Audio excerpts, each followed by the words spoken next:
Hello and welcome to Champ Select, your go-to competitive Legends of Runeterra podcast. I'm Alex. As per usual, joining me are my two co-hosts, Noble. Hello. And Hugh. Hello. And we have a very special guest joining us today. We have our very own Discord, absolute tournament crusher, Dragon, who top 32 at the seasonal. We wanted to get him on, talk to him about how his lineup went. Why don't you tell everybody about yourself? Hello, everyone. Yep. So nice to meet you guys. I'm Dragon. So I've been listening to this podcast for a while. I think it's very good. I've been enjoying it. Aw, As thanks. for my experience with the game, I've been playing the game since it released officially last year. So I've been playing fun decks. I started out playing Endure when that first came out. I've been going through different decks since then. Gotten Masters the last 4 seasons and being the last 3 seasonals. But this is the first seasonal where I actually managed to get to the top 32. Awesome. And I have to say, I was very surprised that this is the lineup I took to top 32 this time. Okay, so it wasn't just the rest of it. Okay, good. Okay, good. Yeah. All right, there's a little bit of that. I half expected you to come on and be like, it's either a 50-50 with these lineups. You're either like, I can't believe we got there, or you're like, This is insane. I'm a mad genius. Like, and it's clearly, it's always a little bit of both. So, like, So what did you play, Dragon? Oh yeah, so I should go over the decks I played. So the first deck I decided on for the lineup 100% was Thralls. That's a deck I've been playing basically all season, so I've been really comfortable with that. So I decided just to play that. The next deck I decided on, like, alright, I've been playing Deep as well quite a bit in Ladder, so that'll be fun, and I'll just play that. And it's also really good in the TLC, and Nasus Thresh, which are 2 of the best decks right now. And of course, because I'm playing Thralls, the obvious thing is to ban Azir-Relia, because I don't feel like playing into a 20% win rate matchup. It's really bad. Yeah. Oh my god. Indeed it is. yeah, that matchup And then the sucks. last deck. Here I go. Oh, no, yeah, That matchup that's is all. not fun, I can say from personal experience. And the last deck, of course, was the spicy one. So I've been looking for a third deck to play because I had no clue. And then I saw in EU Masters that there's a team that brought Targon's Peak Tryndamere Aesol to the tournament. I'm like, ooh, that sounds interesting. And I remember always having fun playing Targon's Peak. So I looked at their list, made some changes to it, and decided I'm just going to bring this and see how it goes. And it worked. I went 8-1. Yeah, and then Riot buffed it. OP. My God, did they not look at the results? This is our hot take tier 1. Tier 1. Yeah. I don't know about that one, guys. Okay. I don't know if it's gonna be tier 1. So do you think that Targon's I will Peak is just like busted? Like after playing it, like do you think you like stumbled upon the nuts or something, or like? Definitely not. How many rounds did how many times did you actually play with that deck? How many games? Do you know roughly? I'm not sure how many. I will say, I believe that in the open rounds, that deck actually got banned more than the other 2, simply because no one knew how to play against Targon's Peak, so they just banned it instead. I believe that. I need at least 3 bans Yeah, in that the opens. So yeah, it was. that's not surprising. Yeah. And then how did so qualifying for the top 32 is obviously insane. You have to make a sick run to even qualify for top 32. But then after you qualify for top 32, I guess talk to me a little bit about like your process on how you prepared for the next stage of the tournament. You know, what your thoughts were. Were you like, were you really nervous the whole week? Like, So my thought process was, first off, I decided right away that even though I had the option to change decks, I was definitely not going to take out Targon's Peak just because it was really. Making it with Targon's Peak was really funny, and I thought it'd be even funnier if I actually won with Targon. Oh, you really have to double I thought there down. was You no absolutely way. have to double down. Yeah, you have to double down. yeah. And I didn't think I had enough time in a week to figure out a different deck to play other than Thralls or Deep. Oh, cool. So you just kind of practiced your So I lineup and then just ran to it stick back? with this. Yes, I went through the week, played some games. I had some scrims with some people, but I didn't really play too much or get too concerned. I just played enough that I would keep the decks in mind. Although, spoiler alert, I had a massive throw in my top 16 match, so that was interesting. Oh, okay. So you won your first top 32 match? Yeah, so I went into the tournament on Saturday. I won the first match 2-1. I was up against Azir-Relia, Overwhelms, and then TLs. You know what? I don't actually know what the third deck was. I just knew that it wasn't the other two, and then I could actually beat it because I 2-0. No, it was Thresh Nasus, and I just 2-0'd Thresh Nasus. I see. Because, Yeah. Your lineup sounds really good against Thresh Nasus for what it's worth. Which is a big upside. which is like, that's huge in this tournament. Yeah, probably was like a really good place to be because like I don't know. I said that I didn't run into anybody targeting Thresh Nasus, and I was like, thank God I would have got owned. like, Oh yeah, no. I will say I didn't play against too much Thresh Nasus, but I did do really well against it the times I played against it. And TLC, until I played in the top 16 match, I was undefeated against TLC as well. that's a good place to be for this But yeah, tournament. but then I went to. Yeah, that was I probably it was like 4 or 5 people brought TLC. I'm like, oh, these are just free wins. I feel like TLC is like one of the decks that people routinely target in tournament. I've noticed. Like it feels like people are always trying to pick on TLC. It's you're either picking on aggro or like you're trying to pick on TLC. I've noticed. Like people almost always just Hey, kind you of know what? coincidentally wreck it. It's For sick. what TLC has done to other decks, it deserves it. Oh all yeah, I'm I've saying. totally. I'm not yeah. scapegoating it. It deserves the target. I agree, even though I think that Thresh Nasus and Azrael, I mean, people did target Azraelia. That absolutely happened. But Thresh Nasus got targeted a lot less than I thought it would. But it seems like it worked really well for the people who did it. So Yeah. Yeah. Yeah, I will say I did not see nearly as much Thresh Nasus as I did TLC. I felt like I saw TLC way more than that. Interesting. That's interesting considering one of them has a good Azraelia matchup and one doesn't. And maybe it's just that when you feel like you're probably banning Azraelia, you feel safe to bring TLC. yeah, Pretty I big would. crusher I after feel that. like if you're putting TLC in your lineup, you've just accepted that you're banning Azraelia. That's like the cost to bringing TLC. Yeah. I think. And so, and honestly, like it makes a lot of sense why people did that because I feel like the quote unquote easy option for this tournament was ban Azraelia, bring TLC. Yeah, to be totally. honest. Like I feel like if you hadn't done a lot of playing or a lot of prep or hadn't come up with some weird plan that you thought worked yet, Yeah, you hadn't like found Targon's Peak. Yeah, your default was going to be ban Azraelia, bring TLC and 2 other good decks or whatever. Totally, Right? Like, yeah. So it makes a lot of sense. Well, I mean, my default was ban Azraelia, so. Yep. Well, it's And like the guy who won did that too. They there's had nothing a wrong pretty, with it. pretty spicy lineup, if I recall correctly. I don't remember exactly what it was. Oh yeah, that was. He brought. I know he brought Champless, Cythria, and Foundry. That was pretty spicy. Oh, he brought Teemo Ezreal. Teemo Yeah. Ezreal, Champless Cythria. And what was the last one? Man, I don't remember off the top of my head. Okay, well, It wasn't Azraelia. Yeah, it might it have been was- Thresh Nasus. I think the third deck was the most reasonable. Actually, I think it might. It could have been TLC. I think the third deck might have been Azraelia, but I don't know. It got banned. That's all I remember. That's fair. Yeah. But I mean, we just continue seeing these spicy. Like I said, I was really interested to see how the actual top 32 shaped out, and I mean, like Dragon, you played in it, so like, did you? I guess you already got to top 32 with a lot of these cool new decks, and did you really expect them to continue dominating in the top 32? Because I mean, I talked about how last week I felt like this tournament had just been dominated less so by people bringing the meta decks and more so by people bringing like sort of weird decks with a good Anti-meta, plan. Yeah. Like, did the top 32 sort of play out how you expected it in terms of results, or? I mean, I definitely wasn't expecting Champless Cythria to take it all in the end. That's fair. I was That's definitely expecting people. I will say, I was more hoping than expecting there not to be triple aggro, and it didn't seem like there was too much of that, so that was good for me. But I was definitely noticed that there's like a. I think people just like brought what they brought for the open rounds mostly. Yeah, which and is like some of them were pretty spicy lineups. I think really smart. Like I feel like the option to change your lineup before top 32 is like, Psychological trap. yeah, I think you're just supposed to never do it, basically, unless or you very like, rarely, or you unless didn't- you really hated your lineup and thought you got extraordinarily lucky. Like, there's obviously a reason you brought it to the tournament. It's probably the 3 decks you're the most comfortable with.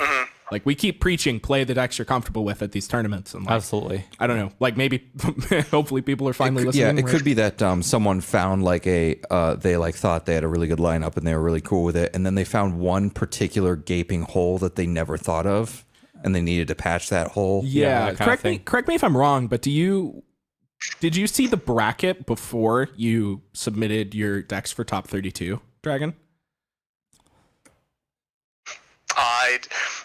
The bracket was up, but that didn't really impact what I was gonna do. Yeah, I don't think I actually looked at the bracket until after I submitted my decks. I was gonna Yeah. say because I do know that my. Oh yeah, sorry. Yeah, go ahead, finish. In the second round, I know that the second round I was. It was really funny that one of the other guys I knew that made it in was the person I would have been fighting in the second round, because they were like in the bracket right above me. So if they won, I was gonna face them. Unfortunately, they did not, and I had to face the other person. Yeah. And unfortunately for me, that other person won. It was 4LW. Yeah, well, Oh yeah. So yeah, so I. at least you got taken out by the champ. 4LW. Oh yeah, sorry. Go ahead. At least you got taken out by the champ. There's something to be said by that. Oh, he lost to the guy who won? Yeah, So no, what? I did not lose to the guy who won, unfortunately. I think 4LW lost the next round to Duckling. Who Oh, won that's the right. Oh, I thing, see. you know? I see. It was Duckling. Yeah, Well, that's right. Cool. All right. Yeah, but I was gonna say, yeah. I feel like unless you like, I suppose maybe you could have an argument for bringing a specific lineup to try and like out meta the guy that you know you're playing in bracket or something. But that just seems like way too. But you're deep, really gonna, but way like, too nine head. yeah. Like, And then like even if you win your first round, you still gotta win like what 5 more, or 4 Yeah, more. absolutely, So yeah, like you might not really be all that Yeah. beneficial. Well, I think sure, you can win the first game, but then you had to win the next 4. yeah. Is there anything else you want to tell people about the seasonal? Anything you thought that was particularly interesting or anything like that? I know we wanted to talk a lot more about it, but it turns out that today is a pretty big day for patch notes for our game. So we're going to have a lot to talk about for the future. Oh yeah. Yeah, that was pretty crazy. But I will say, I think that the seasonal tournament was really fun. And I think that the way Riot did it was very good, with like doing it all in client. You don't have to go out anywhere. I will say, I wish there was a better way to track your opponent's decks during the game, because I know that they give you the deck list beforehand, but you can't really check it during the game unless you like screenshot it or something. Yeah. But yeah, I think it was really well done, and I enjoyed it. You know, I had an early exit. I'm hoping that next seasonal I'll be able to make it back and actually win it. You know? Yeah, you and me both. I have a on the quick note on the like tracking decks thing. I'm a big proponent of bringing a pencil and paper to important matches. I did it a lot in Hearthstone because there were only 30 cards and there were 2-ofs. And so like just innately, every time you saw one copy of a card, it made it much less likely that they had a second copy of it or whatever. And you could write out a person's deck list and mark things off or whatever. And like I do it in Legends of Runeterra for important matches too. I've done it before. Count Slays. Yeah, I've done it before in Magic. It's much harder in Magic where there's like lands, so like only half their deck really matters or whatever. totally. So it's much less relevant. But like it is really cool, like quite good in these online card games where you don't have like half bricks in your deck or whatever. Yeah, totally. Like you can really get a lot of good math.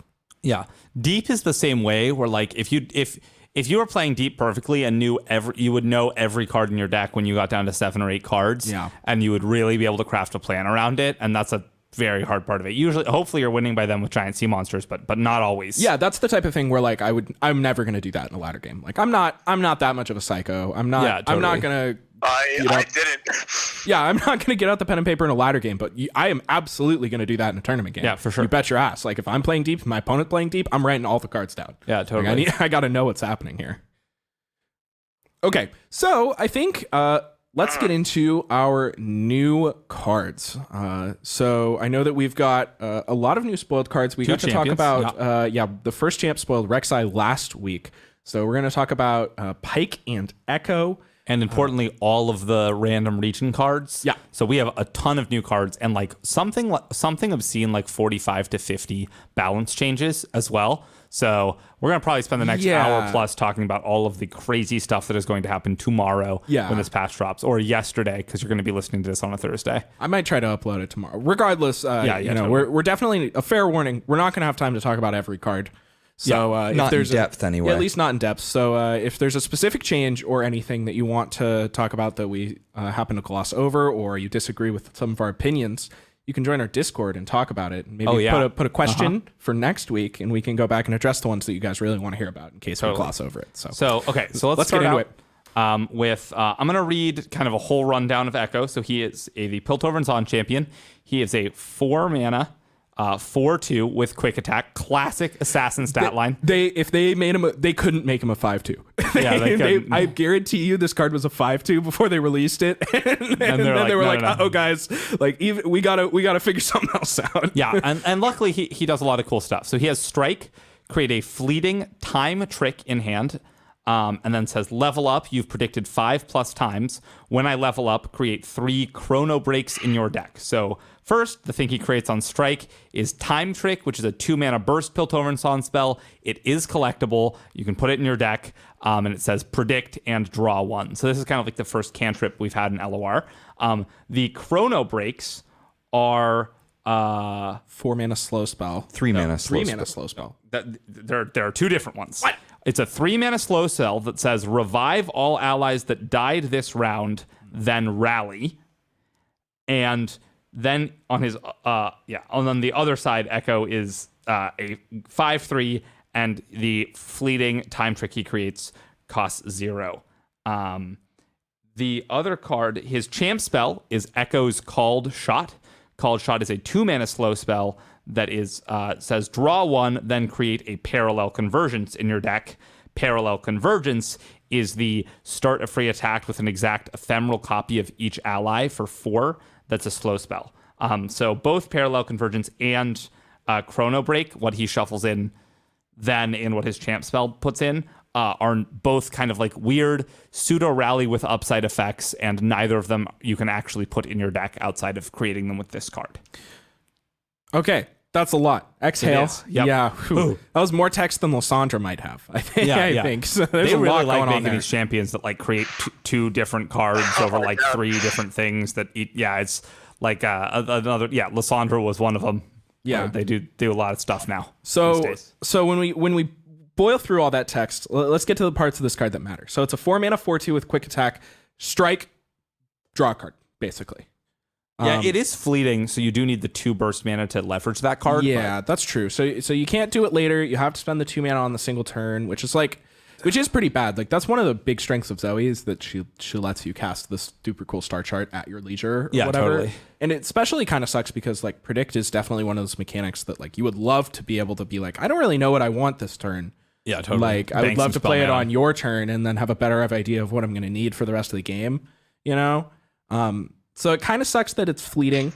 All things considered, I think this card's pretty good. Yeah, it's like decent. It's pretty fragile. It dies to a Yeah. Mystic Shot, but like it also like if it's dying to like a single combat, back. it's trading and drawing a card. Yeah, what were you saying, Dragon? I was say, yeah. Another nice thing about the fleeting card though is that this is PNZ, and PNZ can actually use the card if it's not going to cast it that turn with other effects. Like you can rummage it away. You can use some of the other discard cards, like Get Excited.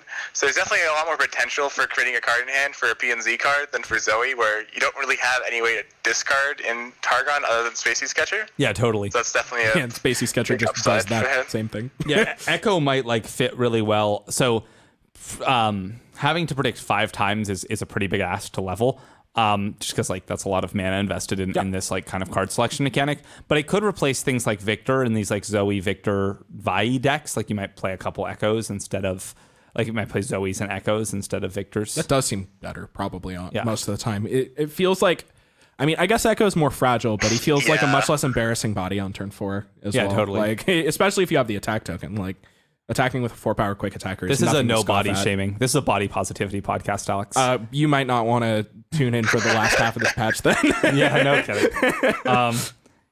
So both of the cards that kind of get shuffled in are obviously good. Piltover and Dawn kind of has a theme of shuffling really good cards that you can draw.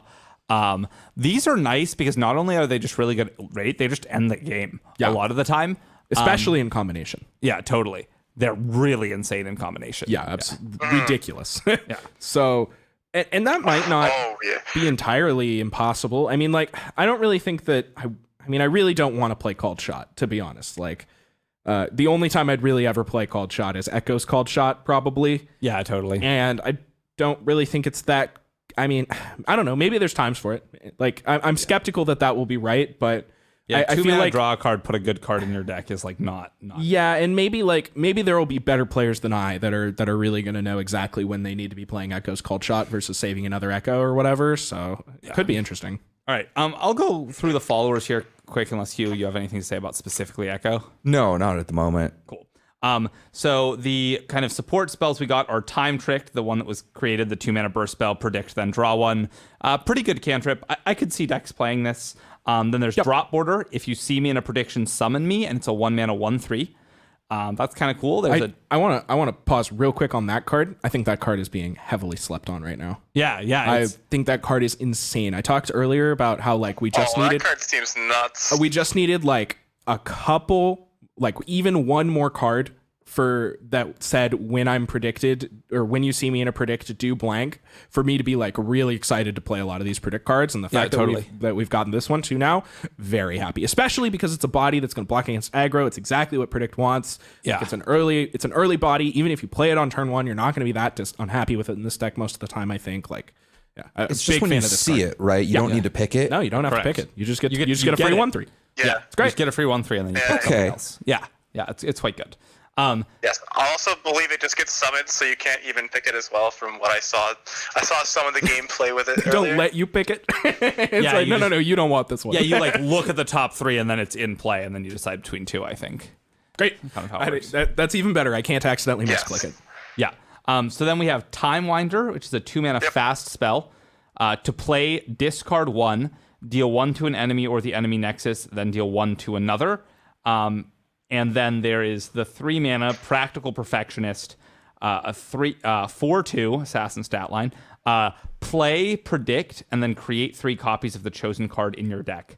I'm not super impressed with Time Winder personally. It's like, I mean, spoiler alert, they took Make It Rain down to 2 mana, and when they printed this card, I joked that it was the worst Make It Rain of all time. Because Now we have the best it's Make It one Rain. less ping, and you have to discard a card, but sure, you get to pick where they go, but then they unnerf Make It Rain. It's like, all right, this card is not good. Yeah. I do think the Perfectionist is good. I mean, its biggest strength is PNC.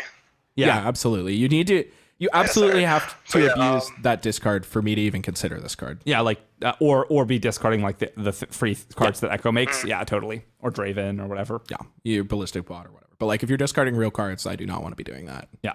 And then the Perfectionist is cool. Like not a lot of cards make it so you could have 6 total copies of a card like Echo or Rek'Sai in your deck. Like that's pretty cool. Like it puts 3 extra champions in your deck.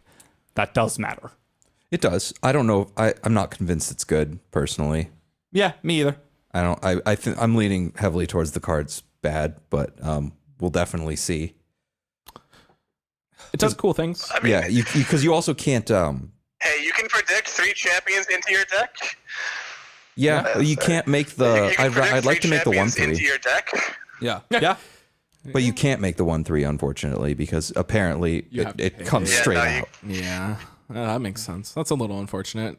Oh well, I mean, I think that card's probably just not going to be good enough. Like its effect is like just a little too niche and cute, probably to be good enough. But It's also like, 3 mana 4/2 that predicts. Like, Yeah, the it's stat really line's not its bad. biggest Like, saving grace. Yeah, honestly. the card just is not offensive in any way, just as a 3 mana 4/2 with upside. Like even if you don't consider all the other text, it's still quite good. So absolutely. That's the end of the PNZ Echo followers batch. Do people want to say anything else? Like anything you're particularly excited for with Echo?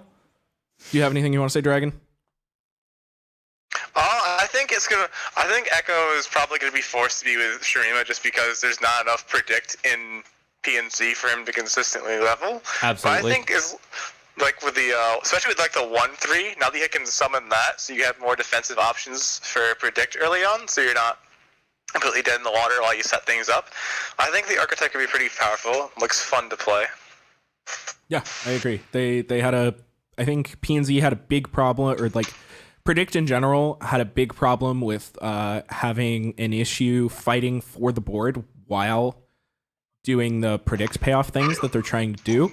The fact that we're getting a free 1/3 some of the time when we're doing this, combined with like, we have Ancient Prep still, which is, a 1-drop that matters. It's not the best defensive creature I've ever body I've ever seen because it doesn't come down till turn 3. But the fact that we have early cards that we can play that also progress our game plan mean that in general we're going to live to the mid game a lot longer, and our mid game will be more powerful. So like I really do think these cards actually do quite a bit for this archetype. It definitely is kind of unfortunate. Like there are only 2 PNZ cards that predict. Like there is Time Trick and there is this Practical Perfectionist, and and then Echo makes the Time Trick. So like I guess there are 3 unique cards that you put in your deck that can cause predictions, but that is not very many, especially when you do it 5 times in a game.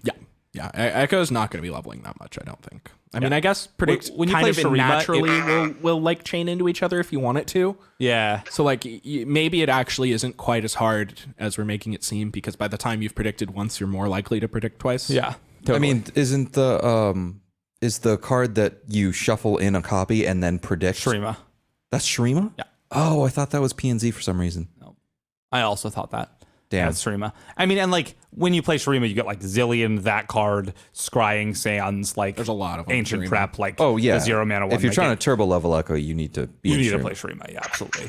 But I could also see him like playing a Draven style, like filling a Draven style role in like a PNZ deck. I where he actually creates really don't cards. think that Echo's level matters almost at all. Like Yeah. the only thing it does is give you a discount on your time tricks. Like whatever. I don't. Well, it also shuffles those 3 cards into your deck. Yeah, and then it's going to give you a couple cards that are quite good. But like, I don't think you need to level this card for it to be good. Like, I think that you can just play Echo as a 4/2 that's going to hit and accrue value. Yeah, Senna is hard to defensible. block, and part of that's because it's on turn 3. But Senna is definitely hard to block. Like 4 power with quick attack is nothing to scoff at. Yeah, I don't. As far as like champions go, like this is not one of those must level this champion and then use it to win the game type things. Like you can just play an aggressively mid range good Echo that never flips and be totally fine with it. Also, it levels in deck, so like Yeah.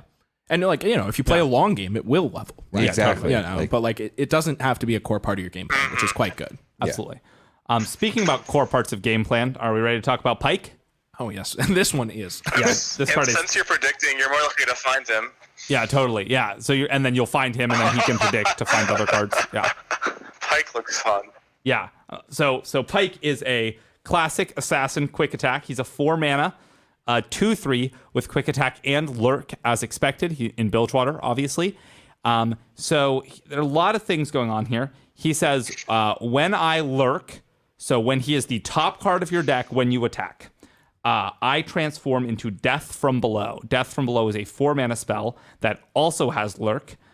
Interestingly, I'm not sure how. I don't think that will ever matter, but it does. It could if you shuffle it back into your deck. Okay, cool. Yeah, that's fair. It's a fast spell, then says summon Pike striking an enemy. So you target an enemy, summon a Pike, and then Pike strikes it. Pike's level up is allied Pikes have dealt 15 plus damage. And Death from Below is actually a very simple way to get multiple Pikes into play if you have a Pike into play and then predict and then lurk a Pike. Fun fact from the devs on Twitter: when there's a Pike on your deck, but you're on top of your deck, but your opponent does not. Kind of like a hidden surprise assassin. Well, that's coming cool. in. I actually didn't know that. That's really good to know. He transforms into a 3/4 that says, "When I kill an enemy, I strike the weakest enemy."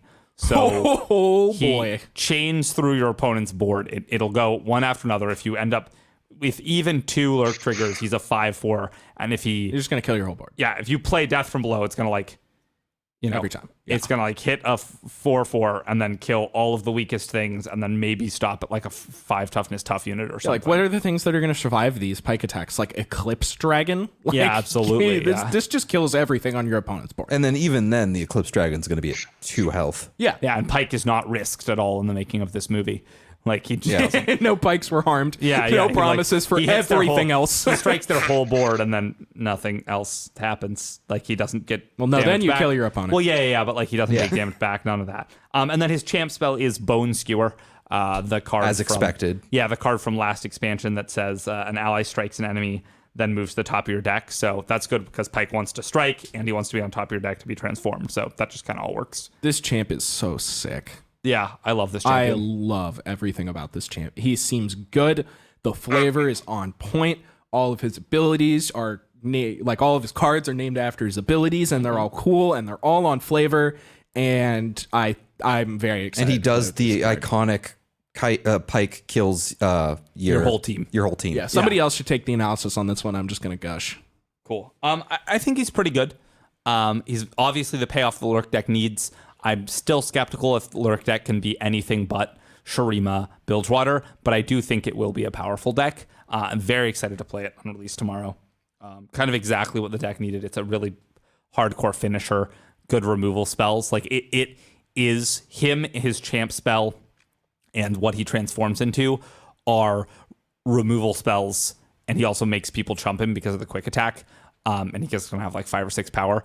Are removal spells that also contribute to the Lurk plan, which means that you can play a very high density of Lurk cards and Lurkers without having to worry too much about interacting with your opponent. That's my 2 cents. Dragon, do you have anything to say about it? Dragon? It's just better Kindred in like every way. Yeah, that's so true. Honestly, it's just a better Kindred in like every way. If you really think about it. Like, Kindred takes the whole round to kill one of the weakest enemies, and Pike just mops up the entire board. That's so funny. That's crazy. Yeah, you're right. I mean, dealing 15 damage isn't trivial, but it shouldn't be that hard. he levels in deck. Like, it's really... No, he doesn't. He said allied pikes have dealt 15 damage. Yeah. Oh, you mean that he doesn't have to see, but you doesn't have to definitely see it. you need pikes in play. Well, yeah, but Yeah. like The the second same... pike, you can yeah. kill the second pike can... Oh, I see. That's what you mean. Yes. Yeah, yes, like absolutely. if you kill the one, it's not like I can answer this by killing the one pike and then haha, he's reset. Like Yeah, you're right. Yeah. all progress that pike. He will has. level in a lot of games. Yeah, Yeah, it doesn't seem all that hard, and like, I don't know. It's gonna be kind of hard to get Pike to do more damage with anything other than attacking with Pike and Death from Below. and Pike's Bone Skewer. Yeah, and like Bone Skewer, like because like I think those are the only real cards that are realistically because like we're not gonna play Demacia and play single combat or anything like that. mean, you right? might. Like, You could play Elixir of Wrath Concerted Strike, like- or Twin Disciplines and like be try and turbo level it. Yeah, but both all of those make you play things that aren't Shurima. And Rek'Sai also wants to see himself do damage. So there's kind of an intersection there. So I guess probably what you want is Shapestone because that's actually in Shurima, and you can play like Ancient Prep for the landmark, and that might be kind of what you want because that's a really cheap way to add power and kind of surprise level either of the champions.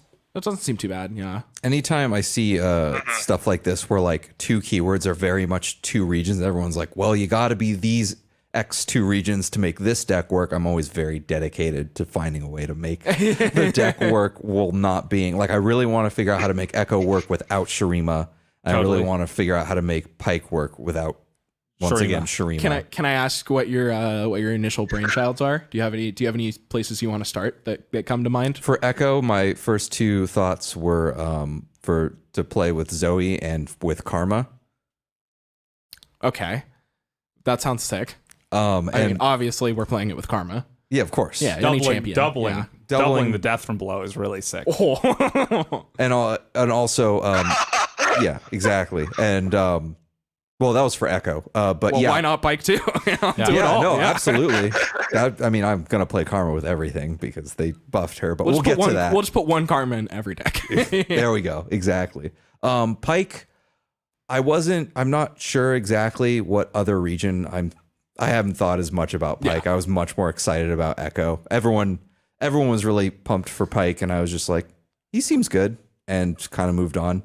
Well, yeah, totally. see, there's like a scale for like cards Hugh's excited to try, and if it's like too obviously just like if it just like it looks good, he was gonna be like, yeah, that card's good. I don't need to find out. Like, Yeah, I don't need to try to break it. I'm here to break this one. Yeah, this I'm one here- that's ever a little worse. I'm here to find the sleepers. I'm Yeah, not down for the You're trying to easy find ones. the sauce. Yeah, Yeah, trying to find the exactly. tech. Yeah, for sure. speaking of sleepers, or might you say lurkers, the rest of Pike's champions, rest of Pike's followers, just so we can kind of talk about the whole thing.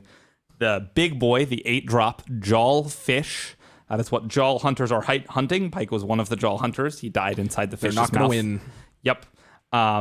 It's a 2/7 with Lurk for 8 mana, and it says play each Lurker ally strikes a random enemy. So it will also kind of machine gun your opponent's board. Yeah, this that card just kills your opponent's whole board every time. I think pretty much as well. Because they have a bunch of power because they're Lurkers, so you're just gonna like machine gun Yeah, stuff. by turn 8, if your lurkers aren't at least +5/+0, like they gotta be big by turn 8.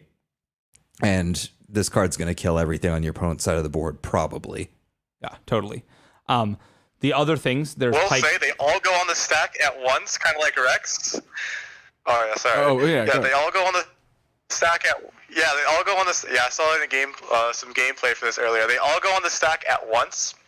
So if they're striking the same enemy and the first one kills it, the next one is just gonna fizzle. Yeah, that makes sense. So it's not as guaranteed to wipe the opponent's board. That's too bad. Because Okay. they can target the same one. Yeah, if you have like 4 out, they could each target 1, 2, 2, or Yeah, whatever. you could get kind of Oh, lucky. interesting. So, okay, I see what you mean by it's like Riptide Rex, but it doesn't roll over into a secondary effect if it kills Yeah, the thing. so like it'll just kind of like. Yeah, it's also pretty win more. You but could super low roll and just like your entire board of 6 creatures could all Yeah. roll hitting the same thing. kill the same Omen Hawk like But so like- many times. But like you have 6 lurker creatures in play, like you That's probably the- don't even need this That's card the to win clip the I game. saw. Yeah. that's the clip. It's just like absolutely annihilate this this Omen Hawk. Yeah, so some of the other lurkers is there's Sharkling, which is just a 1-mana 1/2 with lurk. There's Redfin Hammersnout, which is a 2-mana 1/2 with lurk and play, grant an enemy vulnerable. We all know how good that text is from Merciless Hunter. There is both of them have lurk. There is the List, which is a slow spell. It says grant an enemy vulnerable. If it already has vulnerable, the strongest ally starts a free attack challenging it. I think this card could be really neat with the Hammersnout and Merciless Hunter in combination with Shurima and starting free attacks. You get lurks on your opponent's turn. And then there's also Ripper's Bay, which is a 1-mana landmark with lurk. When allies attack, obliterate the top card of your deck. If it doesn't have lurk, I wonder if that is in time to obliterate and then find a lurk underneath it to Yeah, lurk. I think is. it has to be right. That makes sense. I mean, I don't know that for sure, but if the card doesn't do that, then what the hell does that card do? Yeah, absolutely. And then lastly, there's Bloodbait. I mean, I'm not gonna find out because I'm not gonna play it. Oh yeah, and to be clear, that card is awful. Don't play that card. Yeah. And then there is Bloodbait, which is a spell with lurk, burst speed, create a Snapjaw Swarm on top of your deck for 1 mana. So that's the one that starts the free attacks. It's the worst one. Why'd they have to make it that? I Why couldn't they actually just think make it it's- the one too? I don't think it's the Best worst one. One of the best ones. Best one. Yeah, the free attacks are huge to be able to keep triggering lurk. You just can want only- to trigger you can- lurk every you- turn. You can only trigger lurk But- once. but you you want just, to like- ever be able to trigger it on their turn, you need the free attack cards. Yes, that is true. Yes. Otherwise, you can only trigger it like 3 times a But game. you just have to. But you just have to like send your poor guy into the abyss. Like he hopefully just at that point it's like a dies. free- I'm pretty sure the first one is maybe not trading, but everyone after the first one's going to trade. Yeah. I think that's pretty generous. I think that it's going to be pretty unlikely that your opponent won't have a profitable block on this one drop most of the time. It's a That's fair. 2-drop, but Well, this thing with no power most of the time. Oh, I figured out what the Shen buff was. He got a boat. He got a boat. Yeah, he got a boat. yeah, Really? You've seen Shen boat, right? Yeah, I've seen Shenboat. It's a. Also, it's, I just want to say about the Oh yeah, go ahead. oh my God. Shenpo. Alright, I want to say rip Wriggly Burblefish in Coral Creatures because Flood Harbor, that card is now added to their pool for cards they can make, and you like never want to make it in a deck that's running those cards. So Oh rip them. god. yeah, that's really bad. Yeah, you do not want to Yeah, make. Coral Creatures was already doomed, but yeah, I do not want to make that card off Wiggly Burblefish. That Yeah. does not sound good. Fine, we'll discard it anyway. And they can't make Rummage anymore. Yeah. Oh, that is really bad, actually. Yeah, I like didn't they think about really that. nerfed the 1-drop Oh. selection of spells. Oh man, my coral creatures. The boys are Poor dead. you. The boys Thank are God. done. Thank God they finally found a way to get you not to play that card. All right. Hey, well, no, don't. Let's not get crazy. Crap, I got to pay him more. All right. So for the Ionia, one of the Ionia cards, we have Sacred Protector, 7 mana, 8/6. When summoned, draw a Shen, and allies with barrier have double attack, and it's a 7 mana, 8/6. So that's pretty sick. It's big. It's huge. It draws a Shen. Yeah. Sure. Making people interact with the creatures you have with barrier in combat is nice. Yeah. The Shen decks have been going a little bit bigger ever since the Fiora nerf. So I'm not sure that this card will see play, but I could easily see this being. I think that most of them were playing like 2 Brightsteel formation in the past. This could easily take a spot of like one of the Brightsteel formations in my head. This is a 7 mana 8/6. You said. Yes. I think good body. That's really good. Yeah. Much better body than King Jarvan III, which Yes. was a thing that these decks sometimes played. Yeah, it's way better than and Shen is better than Jarvan in these decks. I Yeah, think. So totally. like this card's much better than that. Those cards were already like, close. I'd seen a couple people play it before. I didn't think it was totally. right, but like I think this one might be. Yeah, absolutely. Do you have? Do you have can anything pipe up if you have any on comments, Dragon? on that on the Shen boat? I mean, the Shen belt is nice to get your Shen, but I don't know if the deck really wants it because sure you have double attack, but like they can just block it and Yeah. sure you kill their thing, but like Yeah, and then it's like also Shen on already had turn 8 is barriers. not really close to what Shen wants. Like you want to curve into Shen and then be challenging units. Like turn 8 is not necessarily Yeah, that. this card's there to win the game. I think. If Honestly, you're I'm doing it, but pretty high on this card, actually. I also think that like also like ping. go ahead, Dragon. You can also just ping off the barrier, and that takes away the double attack as well. So there's also that as well to consider. That kind of sucks. I mean, yeah, but like if they were pinging off the barrier, they were pinging off the barrier. Like, Yeah, I think one of the things with Shen that was kind of interesting was that like it felt like a lot of the time you just didn't block the thing that Shen gave barrier or whatever. Like a lot of the time it was something challenging units, but like a lot of the time you could just take the hit from whatever was getting Shen or whatever, so you didn't have to deal with the Divine Shield. And like, Totally. this makes it pretty much impossible to do that. Like your things having double strike mean that like you're probably going to be able to get some really sneaky kills with riposte sometimes, where you just like absolutely. where you just like 15 people out of nowhere. I guess like 16 people out of nowhere. Or like Oh yeah. Because you can just put the Oh, riposte on an unblocked guy, give it plus 3% and quit. yeah, I mean, even if you're hitting like even if you'd like, let's imagine we attack with like Shen or Shen boat and A bunch of 2/2s. How about the 1-mana 1/2 green glade Green Glade character Caretaker. and riposte it? That's lethal. yeah, Like, it comes to 3/2, then a 5/2, and then it's 16. Yeah, Yeah, something like, like that. Yeah, it's absolutely it's so nonsense. much. Yeah. Yeah. All right. We also have. I'll kind of run through a good amount of the random cards. Actually, let's just talk about this one. Swiftwing Flight is a Dramacia card. It is an elite. It is a 4-mana 3/2 with Challenger. Says play, create a Silverwing Vanguard. That's the 4-mana 2/1 Challenger that comes with another 2/1 Challenger. Blinding Assault, the 2-mana 2/1 Challenger Scout. That's a spell. Or Fleet Feather Tracker, the 1-mana 2/1 that gets Challenger when you play a unit in hand. And then it says attack. Give other challenging allies +1/+1 this round, and as Challenger itself. This card is insane. Yeah, it's so good. This card is ridiculous. It's like merciless hunter level, very good on rate, and just produces card advantage. Also, Silverwing Vanguard is such an amazing card to not have to put in your deck and still be able to play. Yeah, it's like a better Curse Caretaker trigger. Blighted Caretaker. Blighted Caretaker trigger. Yeah. Just makes them 2/1s with Challenger. And there'll be 3/2s when the thing When the attacks. guy Like thinks- that's yeah. It is not that hard to imagine 3-for-1ing your opponent with this card. It's quite easy to imagine playing this card and then playing the Silverwing Vanguard and then eating 3/3 toughness units on your opponent's side of the board.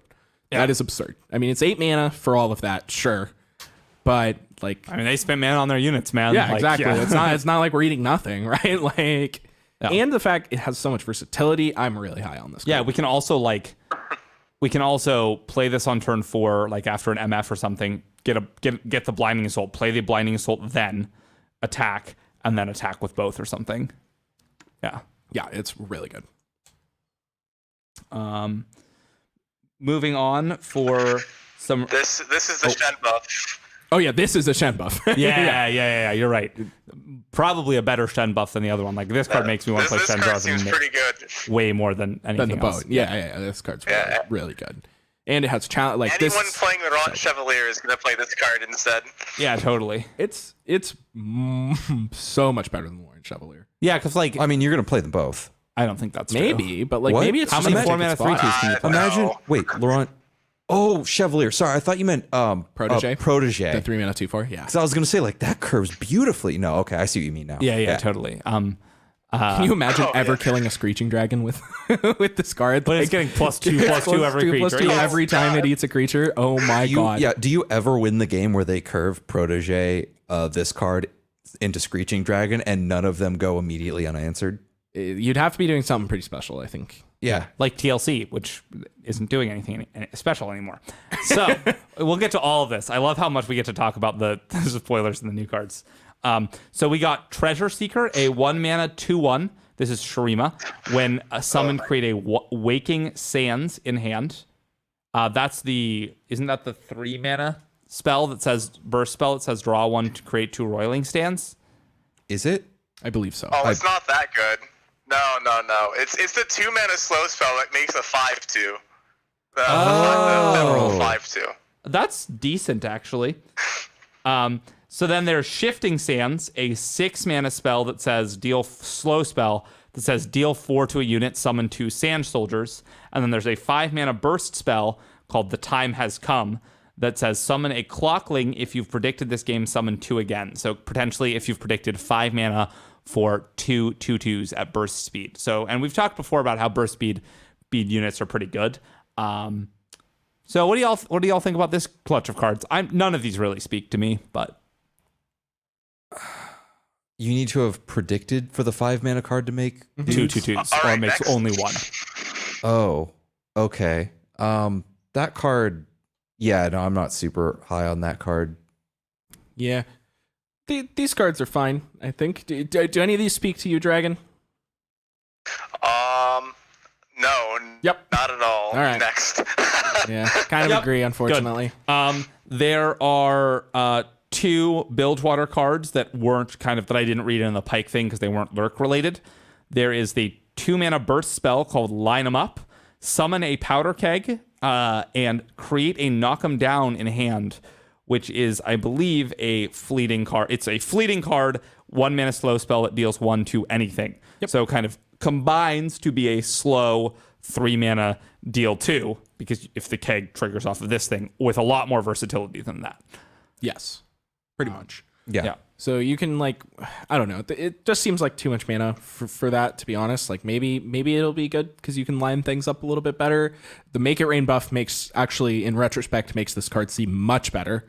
Totally. Now that I think about it. So maybe actually this is reasonable. Cool. And then there's Reaver's Row, a 5-mana landmark that says when I count down, summon a random 1-cost follower, count down 2, grant 1-cost allies +2/+1 in fearsome. So you play it, next turn it makes a 1/1, and then on turn 7 it makes a second dude, and they're all 3/2s, and hopefully buffs your board by 10 power. Or maybe have one other thing. Yeah, and then it'll buff it by 6 or whatever. This card needs to have a lot of support for it to be good. Yeah. Bilgewater has some of the 1-drop support synergies already, but they've never been powerful.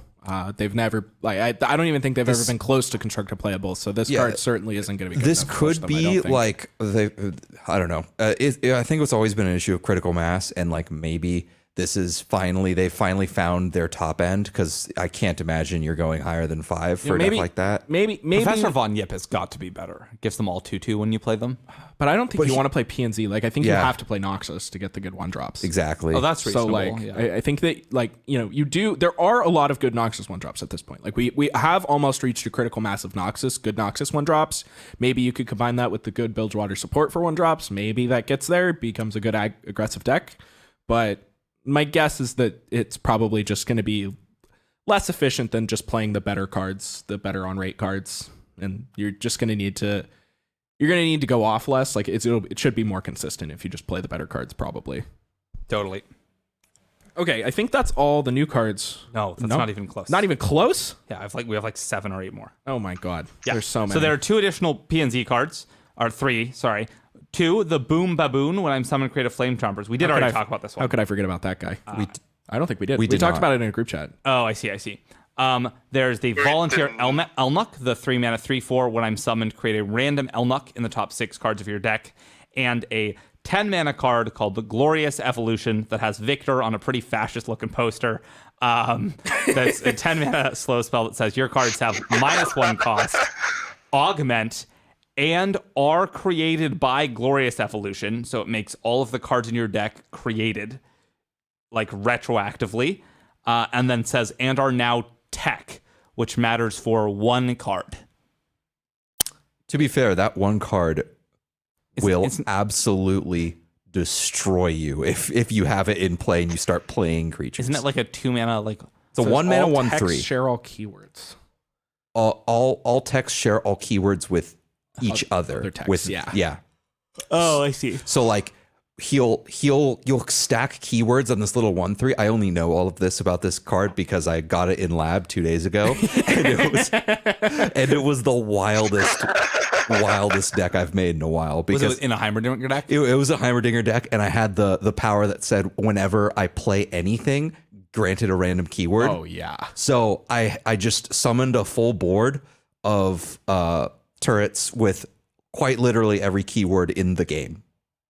And That's it was sick. pretty amazing. That's so sick. So they just stack keywords on each other, and he basically collects all the keywords you stack onto him and then passes them off onto whatever tech comes into play. Yep. Wait, that's what he says he does? That's what the card No, does? that's what That's what the card does? that's what the card does. It says when you...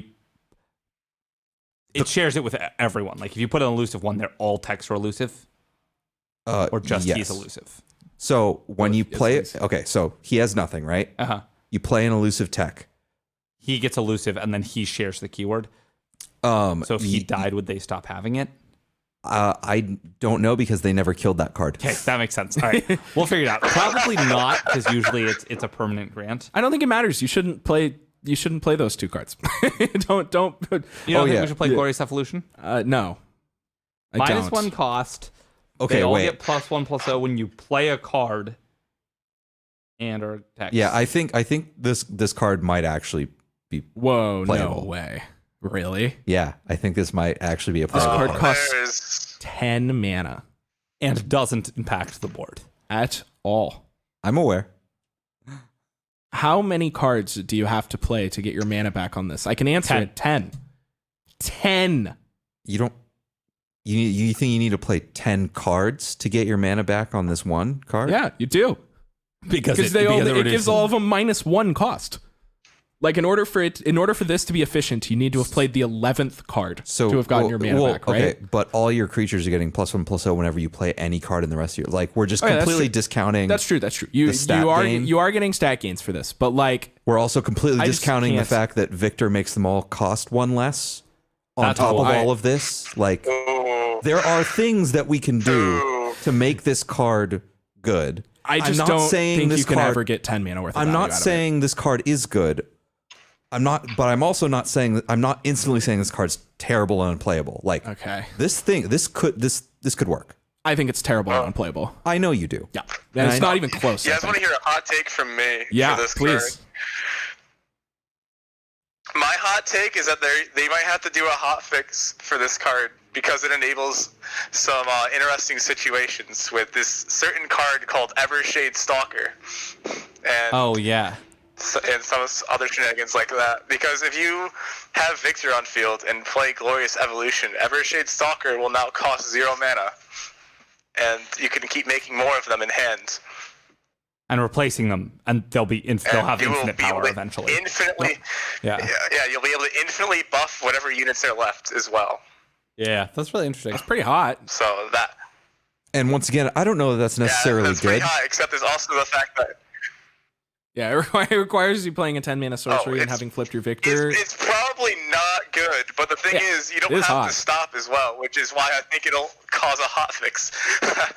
Yeah, you can literally just hold your opponent hostage. Okay, to be You fair, can- we've been able to hold our opponents hostage since like 3 patches ago, and no one's done it. Which and one is that? with Arise, Oh yeah. we've been able to do that, and no one's done it, and it hasn't been a problem. So this one might be easier, but Yeah. I don't know haven't- that this will be a problem either. They have it implemented for spells. That's probably fair. Because Yeah. like But because it is Arise, now you could just do the possible. thing. But like the thing about that is that it's a burst spell, so it doesn't really take very much time to resolve. So like it doesn't actually hold. I mean, your cost. people were doing it with Hush, and it was a huge problem. Both of those spells were Oh, I see. 3 mana burst spells. Like that. Oh, I see. That's right. all I'm saying is that it happened with Hush, and now no one's doing it with Arise. They're both 3 mana burst spells. You can also do it with Vi's champ spell. I think it's +2/+0. No. Yeah, Probably a better use actually. 'Cause They it actually does did something fix- productive. yeah. the interaction for burst spells, but they did not fix the interaction for units. Oh, interesting. Because for burst spells and units, you can only cast it up to 15 times in a round, and then you won't be able to cast it anymore. Interesting. But with units, they did not add that restriction. Okay. Good to know. Interesting. All right. So we have like one Demacia card, an Ionia card, because the other Demacia and Ionia cards were higher up. Yeah. And then like the 2 Freljord, the 2 SI, and the 2 Targon. So we have the 2 Shadow Elves cards are the Twisted Tree Line, a 3-mana landmark. Once I've seen 3 fearsome allies attack, destroy me to summon Vile Maw, which is the 3-mana 6/6 with fearsome. And then there is the much better of the 2 cards, Astral Fox, a 4-mana 3/3 with fearsome. Play, kill an ally to deal 3 to the enemy nexus. Is the thing, does it just insta happen or is it a skill? It's a skill. It's a skill. Okay, that's relevant. So it's not like Spirit It's play. Leech. Yeah. Yeah. Yeah.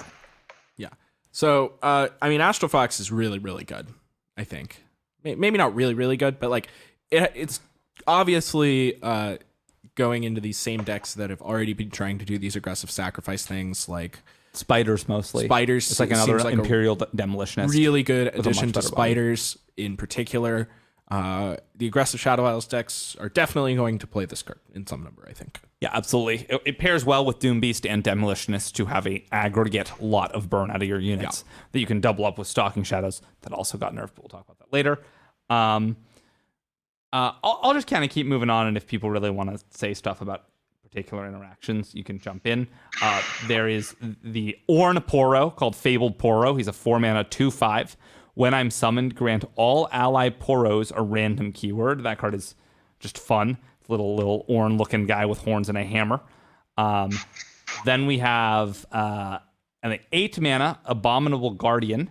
He's a Yeti. He says, round start, if you have 2+ Yetis, summon me from hand and create a copy of me in your deck. Play, draw a Yeti, and it's an 8-mana 5/5. This card kind of sucks, right? I think this card might be good. It's a 0-mana 5/5. Of course you do. After you've played some 1-mana 5/5s. Yeah. Nice. If all the Yetis were better, this card would be great, but the Yetis kind The of suck. only Yeti that you can actually put in your deck and cast is the 1-drop.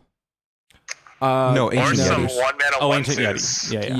Yeah. I mean, realistically, we're going to play Avaros and Trapper, and we're going to play like Yeti Yearling in this deck, I guess, and then we're going to play Enraged or Ancient Yeti too. But probably. I was just saying that you like can't play 1-drop Yeti, 2-drop Yeti. Yeah. Make this card. Like, Well, I you mean, have to- I think you might.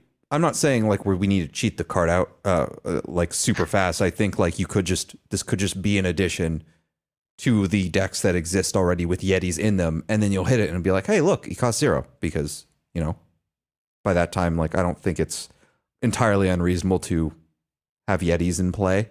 totally, yeah. If you're doing the Yeti thing, it shouldn't be. Yeah. Yeah, because like there are decks that just have those cards in them. I played against Tall Tales and Constructed the other day. It was in a TLC deck. He was playing like a TLC variant, like Yeti variant.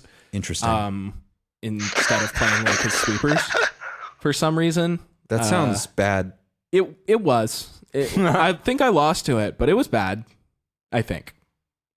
I mean, I hope it was bad. I lost to It it. sounds like a bait deck. he beat me in the TLC mirror because he just cast these stupid Yetis. I mean, and that's couldn't what kill he's. him. That's what the. That's definitely what it was there to I do. think so. Yeah, like Yeah, it totally. didn't seem bad in that matchup. Like it's not awful. I don't think. It's definitely a mirror breaker. So I wish I had. I mean, I guess your aggro matchups, like maybe his thought was that like all the aggro matchups are so doomed anyway. Like I'm not beating Azarelia. Like I'm just gonna play some Yetis for the bigger decks. Make sure I win the mirror. yeah, I'm not winning the aggro that's against the aggro that's around right now. Anyway, yeah. So All right, so the Ionia card is 4-mana slow, recall a unit, and then Blade Dance 1, which would be a little more exciting if Will of Ionia hadn't gone back to 4 mana. I still think this card. It's decent. But it's slow. Like, yeah, it's still like you can just do a thing. Like I don't know. it's kind of if- like a If Azurelia is still around after this patch, then this I could feel like Homecoming is much better, and Blade Dance 1 is not very much. But maybe. if this card Blade Dance 2, I might be a little more into it. But just like throwing a 1/1 or 2 at your opponents is like not that big upside. I mean, the whole point of the deck is that Yeah, it's when it's not on, just like, a two- 1/1. When it's on like 2 mana 2/1s that like also get to attack later, like I don't know. I've made a lot of Blade Dance triggers that were pretty not impressive. That's The true. deck is good, but like the one extra click on Green Glade Duo or 2 or whatever is like not for 4 mana is not the rate that deck has been operating on. That might change now. I don't know. Yeah, that's a good way to phrase it. I think I think I agree. Like, it's just not quite as efficient as we're used to seeing out of the deck, but that might be Where the deck is where the now. deck Should lands after. change. Yeah, Yeah, because the fact that card isn't good enough to go in the deck is would have been a problem probably. Yeah, exactly. Totally. So our last 5 cards, we have a Noxus card, Thorned Blade, give an ally +5/+0 this round that is burst. And then the other Noxus card is Otacon, Bringer of Ruin, a 5/12 for 10 mana with Overwhelm and attack, increase my power to by the total power of all allies. So he like attacks and probably kills your opponent. Yeah, always, that's as the idea. This 10 mana guy. Should do. Neither of these cards. seem Hello, new particularly- Spectral Matron target. Oh, That's pretty hot. Yeah. that is hot. Okay, Yeah. I was like, this card sucks. No, it's Spectral Matron is decent. That's lethal. It's yeah, 21. it's yeah, it'll kill you. No, it's 11. With the Eight- first. eight I feel plus like this is just five the worst Matron it's a Cynthia 6/6, it combo, has though. five. Because Cynthia No, feels 5 plus 13 is 18, right? No, He counts oh himself. God, he counts He himself. counts himself. Yeah. Yeah. Yeah, he counts himself. Okay, so it So gets to 16. Yeah. With Yeah. just him, and then there's the Him and Matron is 16. Yeah. it's him, and then No, the it's Matron 18 attacks is plus 22. 8, so 26. No, he has 5 power. None of us can do math, He has guys. 5 power. It's Yes. 5 plus plus 11 5 plus 11. The Spectral Matron and himself is 11. plus is 11. Oh, in my head, Spectral Matron's an 8/8. That's not what Spectral Matron is. yeah, correct. There we go. Yeah. And then if you want to add the 6 Spectral Matron power on top of that, it's more. Regardless, he's, Math is hard. He's big. Math is. Yeah. Do This you card have- will kill your opponent. This isn't the point. Has anybody ever done Crater Hoof Behemoth math? Like you just you play just your big dice. thing. Part of the joy of this card is that you don't have to do the math because you know your opponent's just dead. Yeah, You totally. know, like math is for your opponent to Imagine figure playing out. this card Athra Cythria of the Clouds, Oh. Lady of Clouds. Double them all and then put it all in this boy. How big do you think you'd have to get it to like crash the game? And I've seen some Hearthstone clips of like creatures with like 70 billion power. I mean, we've seen so many screenshots of game crashes with Swole Squirrel, like so many. Yeah. Cythria, Do you know yeah. where they're at usually? Are they usually like They're like how many digits do we need? like 15. Okay, that sounds about right. Maybe it's Jeez. less. Maybe it's Jesus. like 12.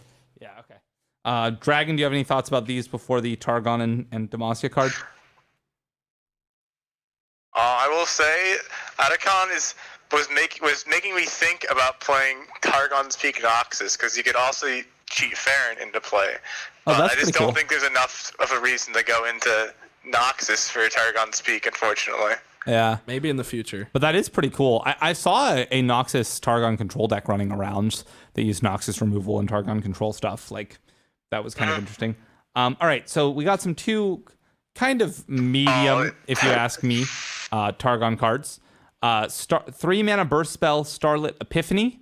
Invoke, if you have a Celestial ally, replace your deck with 20 copies of Behold the Infinite. I guess it's anti-Watcher tech. Which we don't need anymore. Yeah, but like it just really wants you to be able to play 3 mana at burst speed to invoke, and then 2 mana at burst speed to invoke forever. I think this card is horrendous, right? Yeah. Yeah, okay, cool. Oh, yeah. And if this card is ever good, we're going to have a serious problem. Oh yeah. Oh, Because that it's- means someone's like there's like some card that says like draw. It's a funny meme card. Yeah, there's going to be maybe there's something later in the game that Hear me out. Okay, so we put this in our Zap Sprayfin deck so we can kind of tutor it, and it's tech against the Watcher and Puff Caps and Maokai. Okay. Yep. I'm 3 here for things it. that I Don't feel like we need not- tech Puffcaps against. is actually wait, go ahead. yeah, I will say I like the idea with puff caps because there aren't very many ways to actually deal with puff caps, and that would be one of them. But hey, this is a card you could play in your Glorious Evolution deck, and now all of them cost 1 mana instead of 2 mana. You know, Now- gotta get that mana now- efficiency. We are talking. Yeah, if Victor's in play already, they all cost 0, and the Celestial cost -2. Wow. Yeah, that's pretty real. Completely ignoring that we have no way to draw these cards, but yeah. Yep. Cool. There is Just invoke dog Lots of every messengers. time. Yeah. Just So- woof. There is Heavens Aligned, a 1-mana focus spell that says Daybreak, create a random non-champion Nightfall card in hand. Nightfall, create a random non-champion Daybreak card in hand. And then there is Field Promotion. That last card was Targon. And then there's Field Promotion, a Demacia card that says 2-mana burst. The next time you play a unit this round, grant it Scout. It is now an elite. So the Field Promotion is a card I'm very excited to play with. Heavens Aligned is neat. I get what it's doing, and I don't know if it's an effect that we want. It's probably not. Random units is just kind of not. It's a good Nightfall enabler, but that's, I think, its Yeah. best use. Yeah. Yeah, I think that's about it for that card. It might be good. I have no idea. Yeah. Well, And then field promotion. I mean, there's a lot of talk for cool things to do with field promotion. Dragon, it sounded like you wanted something to say real quick, so go ahead. That does. I mean, I guess the thing is, you can with the Daybreak card, it lets you focus speed stun with Leona, which you haven't been able to do before, which is kind of neat. But I definitely like the Scout card way more than either of these Targon cards. Yeah. Because this card definitely looks really good compared to them. Yeah, I agree. so what are you envisioning playing the Scout card with, all of you? I mean, my first thought was Screeching Sivir. Dragon, but Sivir sounds hot. Tell me Sivir. more about that. yeah, there we go. And then she gives your whole board Scout when she attacks. I don't know. So the idea Does was that work the Sivir- way you want it to? Yes. So first off, the Scout interaction doesn't work. So No? because she gives them you attack first, and then she gives everything Scout. Yeah. So you Oh. eat the attack token before everything got Scout. Rip. However, it's still like a 5/3 with Spell Shield and Quick Attack. Yeah, the It's thing's kind of huge. hard for your opponent to answer. Yeah. And they'll let her level up really quickly. Plus, think- there's already some Demacia Shurima decks running around that I think that would be a good card for them. So you could also put it on Renekton too for those kind of decks, and that seems pretty good. There's so many cards in this game that become But yeah, Sivir seems really good unreal with with this. Scout. Timo, maybe? No, That sounds hot. He's a Scout. I know. People are memeing about You're the flavor completing win, the lore. Hut. but LeBlanc. Great. Yeah.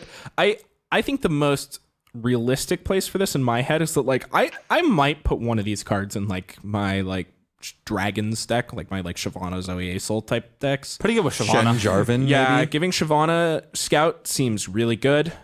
Giving Screeching Dragon Scout seems really basically, you definitely can't play too many of this effect, and it needs to be good every time you draw it. So it feels like, to me, in order for it to really make an impact, you're gonna have to put it into a deck that has a lot of good targets for it.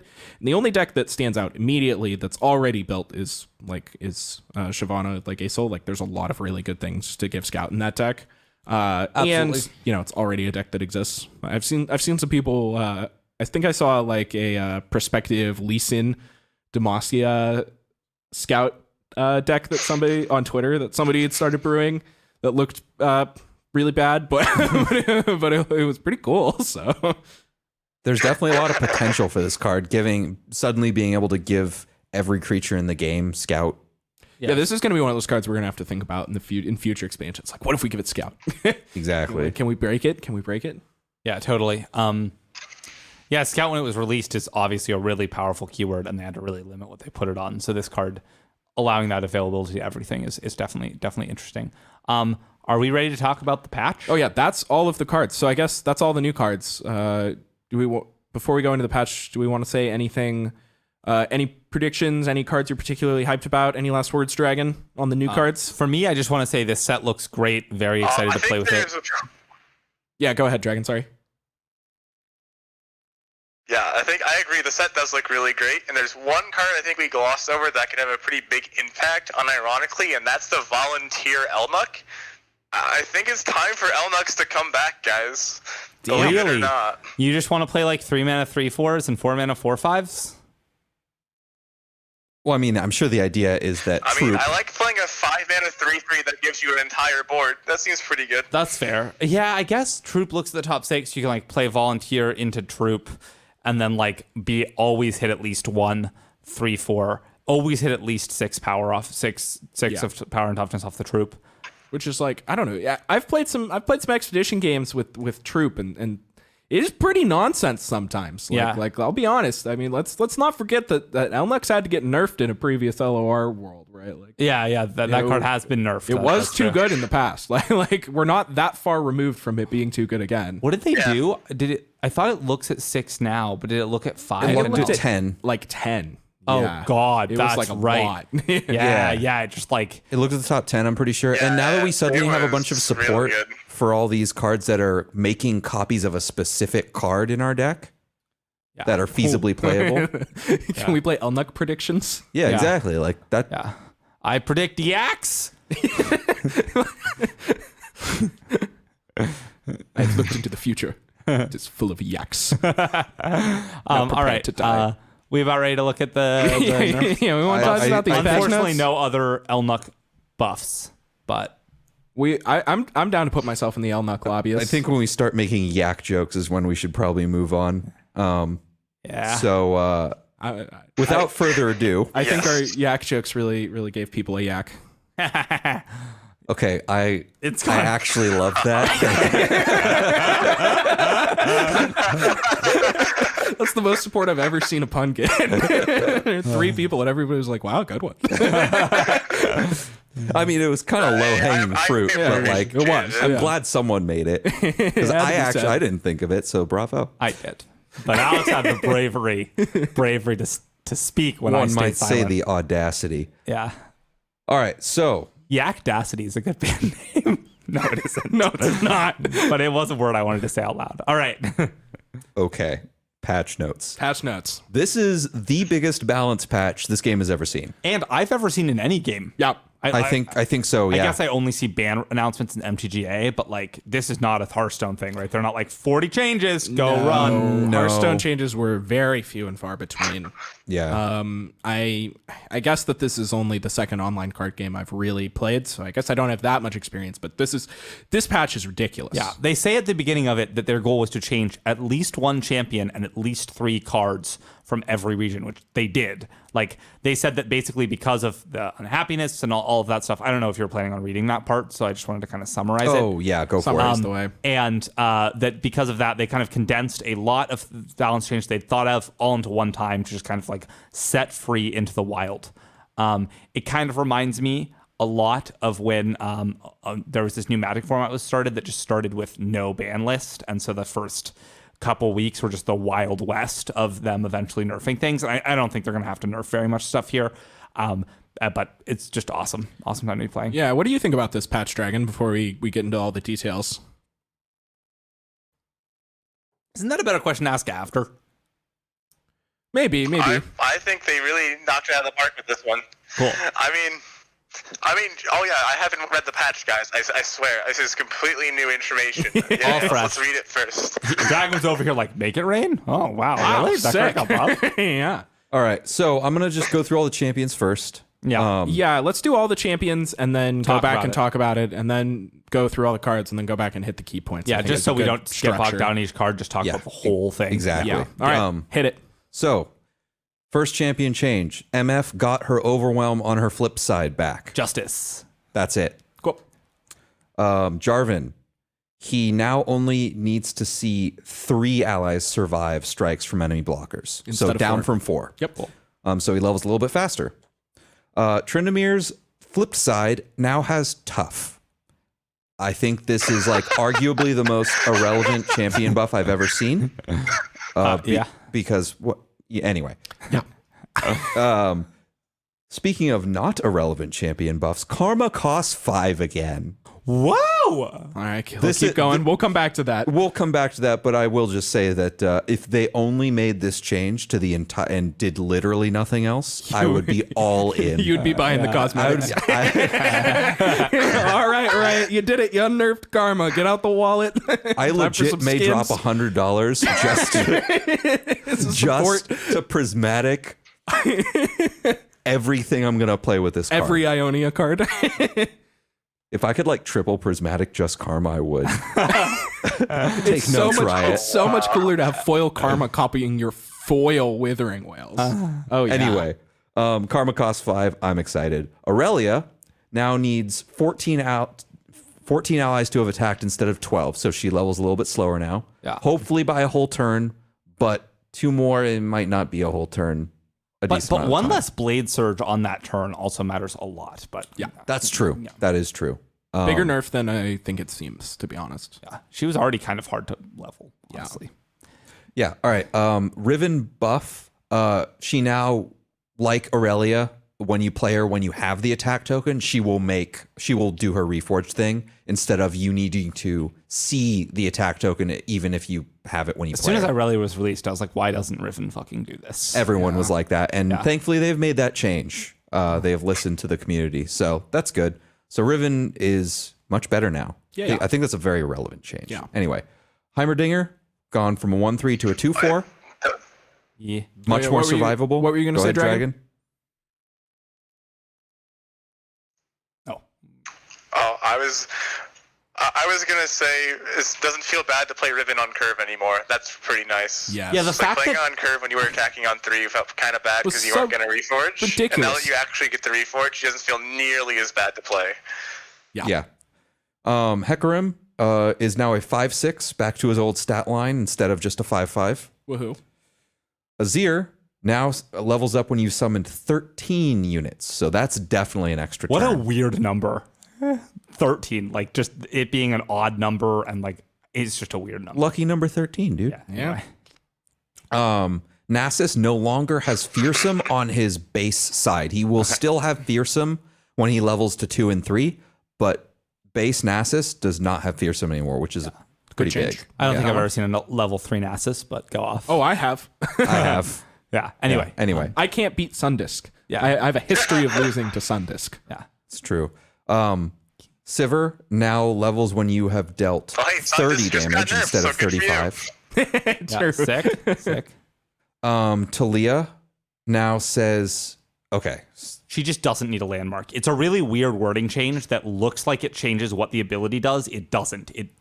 Because they reworded it too. It's Okay. really bizarre. But Okay. they reworded it, and also they don't need Now a Talia's landmark. flip side just deals 3 damage, or just deals 2 damage 3 times to her blocker or the enemy nexus if the blocker is dead, and you don't need a landmark to enable that. And honestly, I read this change 3 times trying to figure out what the fuck changes because it is so ridiculous that leveled side needed a landmark. I thought that the change did a different thing, but good. Thank you for explaining that, and now I can move on.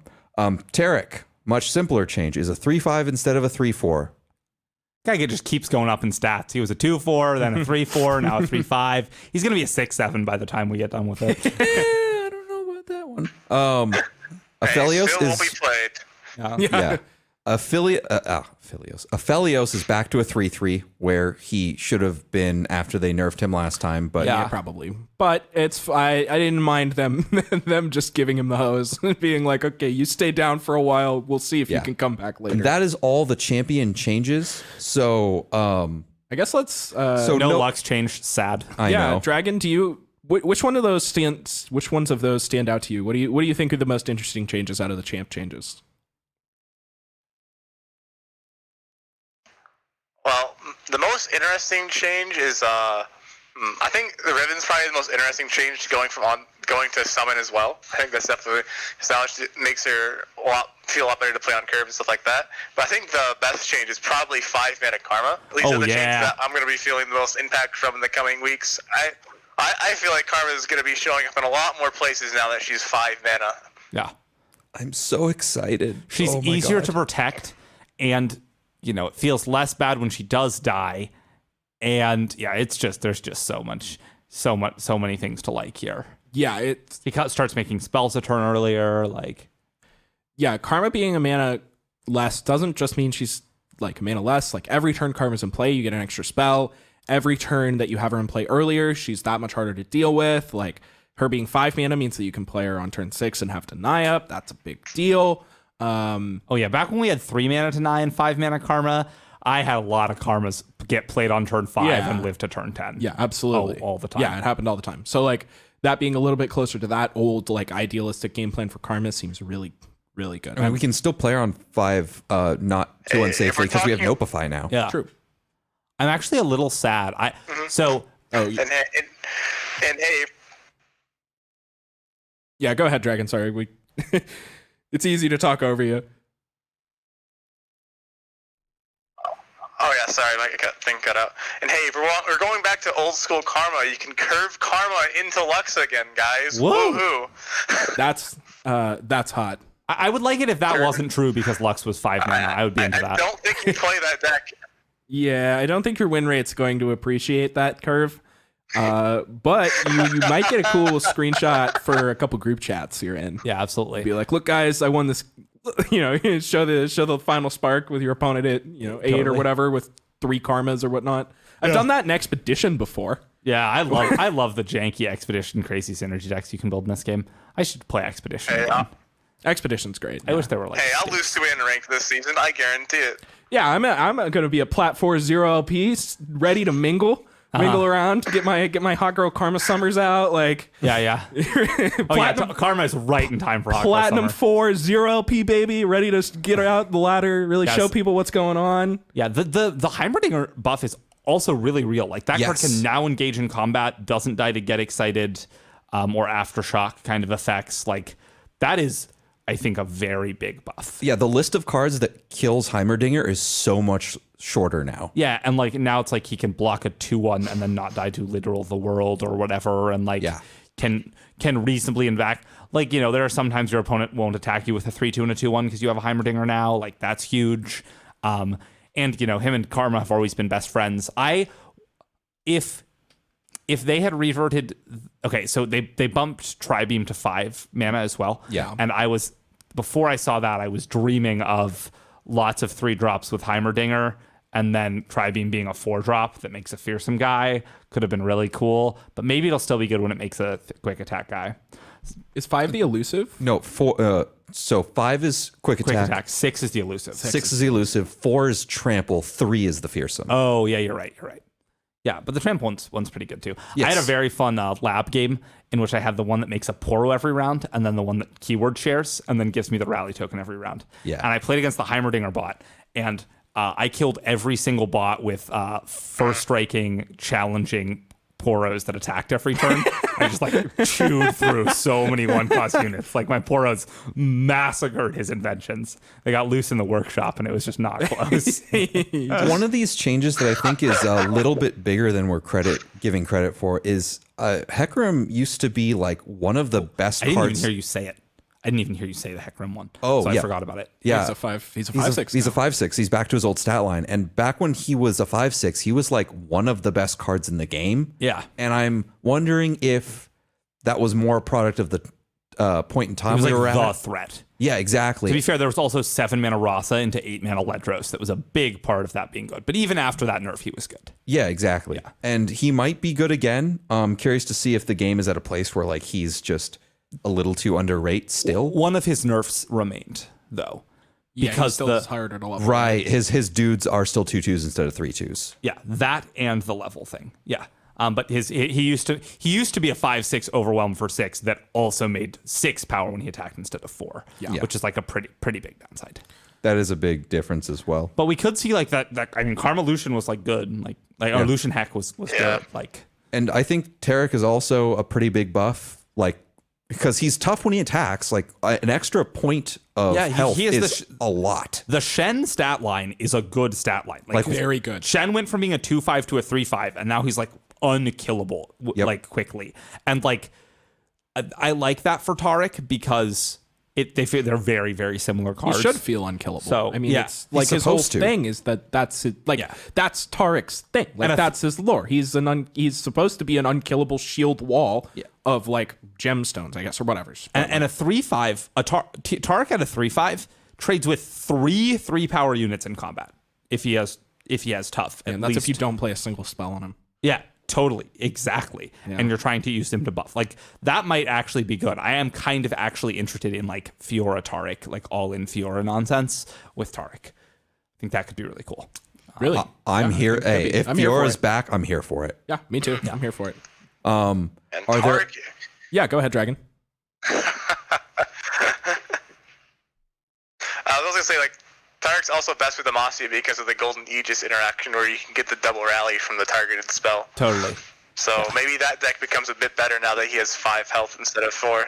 Yeah. Yeah, especially because like one of the big things that Targon was giving or that is giving is healing. So every point of toughness really goes even further in Targon. Yeah, guiding touch is like such a absurd combat trick. Yeah, for him. because when he's a 3/3, totally. right, you have to heal him when he gets targeted with Get Excited. But the fact that he was a 3/5 means that now he's like you're going to get more than 3/4. Yeah, or whatever. But like, you know, if he became a 3/3, you would have to guiding touch it anyway to survive. Save Oh, him. I see what you and mean. then he would, you know, go to 4, et cetera, whatever. Like you can get more than one use out of this extra 1 toughness bump, especially see with what you mean. tough. Yeah, like, totally. like you can double dip on how much value this buff is giving you.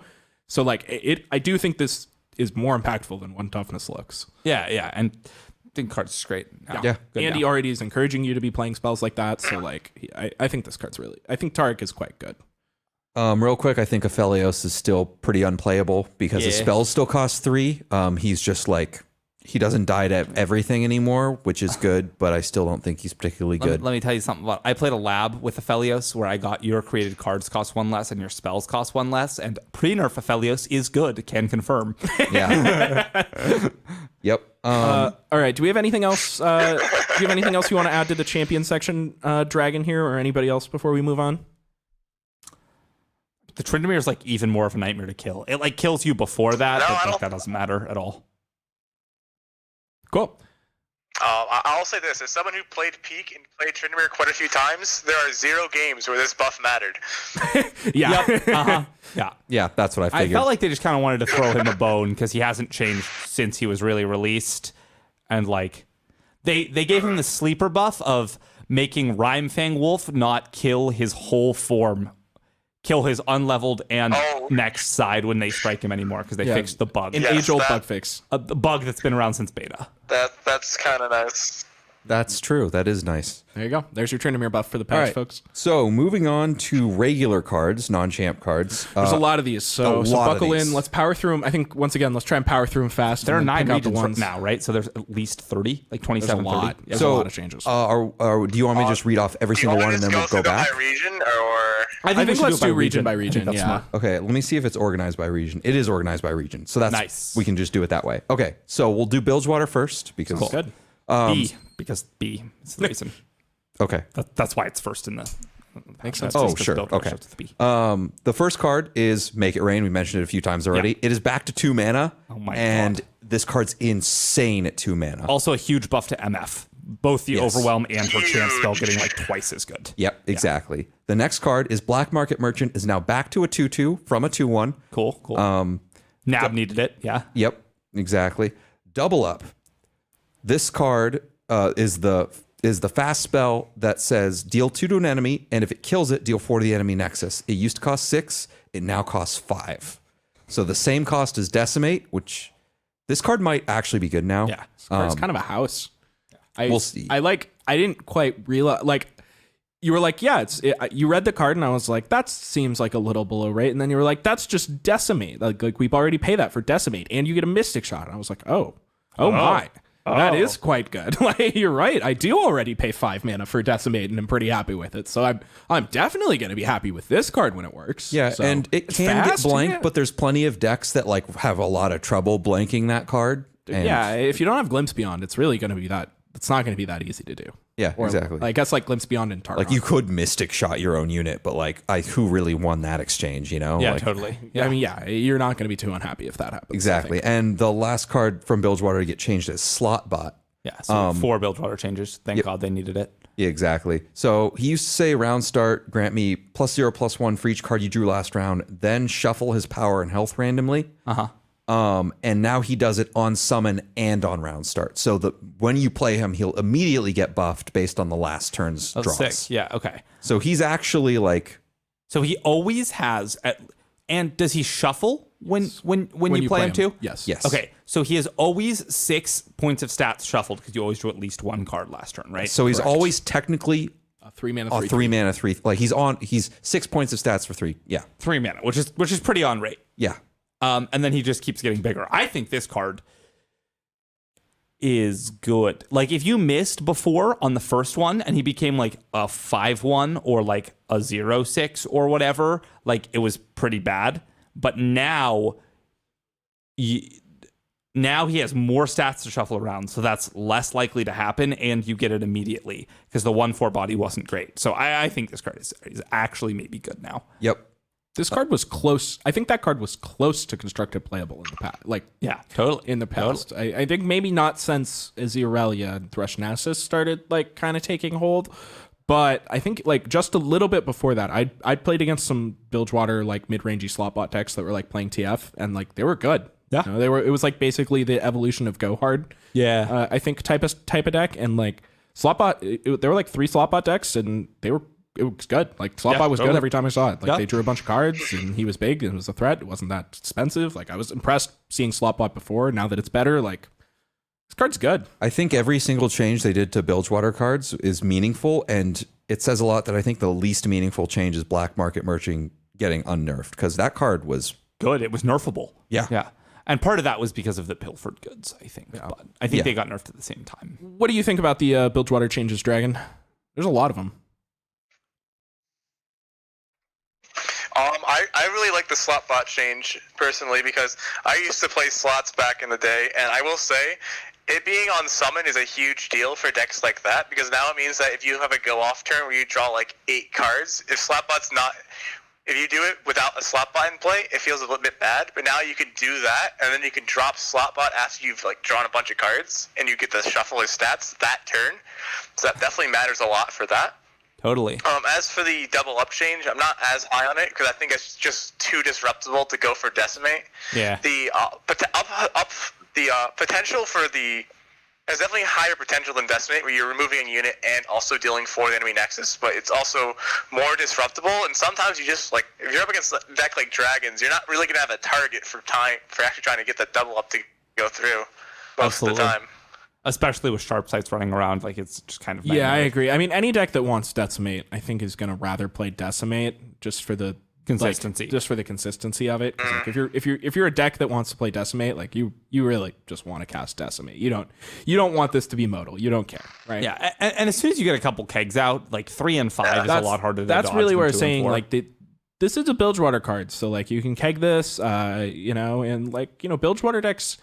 I mean, I think one of the reasons that this card hasn't been that good in the past is because the Bilgewater decks have never really wanted to play Decimate very badly. Like they can be aggressive, but when they're aggressive, they're usually doing it in a board centric way. So they're not really trying to just cast Decimate and burn you out. I've found, but the fact that this card's better now, we've got Mega Rain, so we've got more reason to play kegs. I don't expect this card to see play or double up to see play now, but it could. Like I wouldn't be shocked, right? Like yeah, if I die to this card, I'm gonna feel dumb and be like, all right, well, it's not bad. Like you could definitely like I'm not sure what deck I want to put double up in, but if you showed it to me, I wouldn't think it was like if you showed me the deck it wanted it in, I'd be more than happy to play it. Yeah, totally. Yeah. All right. So the next up are Demacia cards. Oh yeah, go ahead, Dragon. I will say one more thing is like, why would we keg this when we could just keg Make It Rain? Yeah, Make It yeah, Rain that is really gonna is. be really I was nuts thinking now about that it's saying 2 that. mana. I just kind of like that's honestly the biggest change out of all of these. Yeah, for sure. Like Without a doubt. Make It Rain was nerfable because it just like pushed 1 toughness units entirely out of the meta and was so good with kegs. And I'm a little worried they brought it back. Like I heard some people talking about it, and I would rather if them brought Wiggly Burblefish back than this card. I think this card had a way worse effect on the meta than Burblefish did. Agreed. Like the fact that with a keg this is just 3 Mystic Shots for 2 mana is so insane. It's true. It requires a little setup, but if you do it, you really get paid off. It's Yeah. not that setup isn't hard. Yeah. There's a bunch of Greg cards that are just like pretty good. Good with Emma. It's also good with Karma. I don't know if we're going to be playing Bilgewater Karma decks, but like it's good with Ezreal, good with Karma. It's Like, also really good with Ezreal. yeah. Really good with Ezreal. Yeah. All right. All right. So first change from Demacia, Confront now costs 2 mana instead of 3. That's the burst spell that grants an ally challenger. Yeah. Is also Shyvana's champ spell. Cool. I'm just going to read the next one. Yeah, we should have put that in the Shyvana. We should have put that in the champ section. Yeah. Mage Seeker Insider is now a 4/4 instead of a 4/3. For those of you who have no idea what that card is, it is just a creature that gets +2/+2 once you've cast a 6+ cost spell during the game. Secret Lux nerd buff. Yep. Yep. Just kidding. This card sucks. Yeah. Laurent Bladekeeper, now a 3/3 instead of a 2/3. And I think this change is really, really important. Yeah, we've seen similar changes with both Voracin Trapper and Kindly Tavern Keeper as like similar rate cards that had a play effect, but were just like too low statted to be good before. And both of those catapulted that card into being reasonable. And I think a similar thing happens for this one. I agree. Howling Abyss, now 6 instead of 7. This one I have really no idea how to evaluate because like... This is out of Demacia now, right? This is Oh, sorry. Yeah. So I guess let's let's real do quick, Demacia. My bad. So, to be honest, like the confront change and the Mage Seeker change, I don't think those matter at all. Like, occasionally you're gonna play Shyvana's confront, Yeah, but and I think don't that's think about you're it. gonna put confront in your deck now or anything. You Demacia's- have enough ways to give things challenger better than this card that you just aren't. You really don't need to be interested in that effect. I don't think. Demacia's biggest buff was not getting nerfed and other things getting nerfed. Yeah. Really, like It really is true. yeah. Yeah, and I think the only meaningful change here is Laurent Bladekeeper, and that's going to be a very impactful one. Yeah. What do you think, Dragon? I mean, Demacia's 4-drop slot has been like there's Griddle Ranger, but there aren't really many other 4-drops. Granted, the new 3/2 Challenger card just came out, and that's going to be really good. So like that, I feel like that coming out is going to make it so this card isn't going to be run as much because I think that card's probably better to run than Laurent Bladekeeper. So Bladekeeper is nuts. It's not that is the 3/2 is just better most of the time for what those decks are going to want to do. Although 3/3 lets it block fearsomes and +2/+2 to a unit is really good. Although with Fiora nerfed, you don't really see much Fiora anymore, unfortunately. So Yeah, I think this would have a much I feel like bigger it's a nice effect with change. Fiora. But I feel like with a new Challenger card coming out, it's not going to be as impactful as if that card was not in the game. That makes sense to me. Yeah. He's going to have to fight for its spot. Howling, like I said before, Freljord's up next. Howling Abyss, it's 7-6. Cool. And that's technically not it for Freljord. I don't know why, but they jammed one more Freljord card like randomly in the bottom, and it's the Watcher. Oh yeah, the Watcher. The Watcher got nerfed. We've talked about it a little bit. And that's really a Lysandre nerf. That's another 'cause, one like, we it should have doesn't talked about in matter. the champ section. Yeah. Yeah, Wait, that's only. I thought they said they were doing 3 for each one. Did they not change any other Freljord cards? I guess not they that I didn't. can see. Freljord's in a pretty good spot, honestly. I don't hate that. Like, Yeah, that's fair. Yeah. you know, And anyway, the Watcher now costs 0 if you've summoned 5 + 8 mana things, and when the Watcher attacks, it obliterates all but 3 cards, non-champion cards in your deck. So it leaves 3 cards in your deck. Yeah, so my first thought was, oh, it's still good with Matron. The deck isn't dead. And then that 3 cards thing. And I was like, oh, I thought about the amount of times I'd killed people with the Watcher versus killed people with Maokai. And I was like, okay, yep, this one's huge. Super dead. Yeah, Howling Abyss is cool. yeah. I think that's about Yeah, it. Save for Freljord, I've honestly. TLC is gone. yeah, I've played a lot of TLC in my day. I read this change. I thought to myself, it's okay. That's okay. We can, it's still an 11-17. It's huge. And then about an hour later, it really sunk in. It's really dead, isn't it? It's so dead. It's really dead. Yeah, I don't think it's going to be that good. I mean, there's plenty of things you can Spectral Matron in that are going to just... I mean, the shell might still be reasonable. Like, being able to Spectral Matron a big threat in a Freljord-style control deck still seems like a rather decent plan in general, but the things just aren't going to line up nearly as well. You're going to have to play Freljord and SI to get access to those cards, and I don't know what else you'd be doing it with. Like, I tried to find a way in my head to tell myself that this wasn't dead, but I really think that's probably about it. All she wrote for TLC. So, I mean, Lysandra's still good though. Yeah. I think the Ionia region ate up all of Freljord's slots for buffs because we've got tons of Ionia changes. Yeah, real quick, I actually would love to... One last thing on the Watcher, and I think Dragon will probably want to weigh in on this too, is I think that this change doesn't hit Thralls that much. I've played a little bit of Thralls. I know Dragon's kind of an expert on it. Do you think that this change is really going to affect the Thralls deck that much, Dragon? How often is that deck like killing people with Watcher?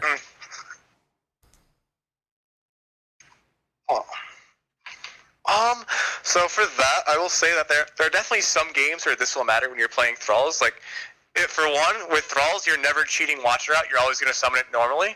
And this matters in the games because, in some of the games, because now you're not going to be able to get it just by like promising future and then Talia copy the landmark. That's only going to give you 4. Like, it's pretty easy it's not too terribly hard to get 4 summons, but it's a bit harder to get 5 summons for Watcher in that deck. So I feel like in that case, it's a lot harder to actually summon the Watcher in that deck. And then leaving 3 cards means you're not going to really have that win condition available. So I feel like the Watcher as a win condition is not really too viable for that deck now. Yeah, the 5th Thrall probably. But in terms of games where that actually matters, I feel like that's not too many. Like, there are definitely going to be some games where you would have won if Watcher had obliterated their deck and you could have summoned it on 4. But I feel like there's just more games where you just kill them with a bunch of 8/8 overwhelms. That's And kind of also my this new feeling. Talia buff also helps out a lot with that deck because now you don't have to. It's now like you can summon all your Thralls out and have no landmarks left, and Talia will still deal her full damage. Whereas sometimes you'd have moments where you get all your Thralls out, but you don't have any landmarks left. Totally, yeah. And there's also another change that might impact the deck, but I'll discuss that one later. Cool. Also, Howling Abyss to 6 mana. God, is that actually playable now? I That it's actually- 6 mana. I actually, maybe. I think it was kind of close. I at have 7. absolutely no idea, which is why I just haven't really mentioned it. Yeah, I would love to like Catalyst into Trundle and then play a Howling Abyss. I and, really like, think that it is a defensible win condition in a control deck. Like, you really level 2 champions are ridiculous, and yeah. I don't know. They keep getting better with time. To be honest, like Yeah. Level 2 Gangplank, level 2 MFs, like level 2 TFs, like if you can get to a Howling Abyss at a relative, if you can play the Howling Abyss in a game where you aren't already losing, you are very likely to win.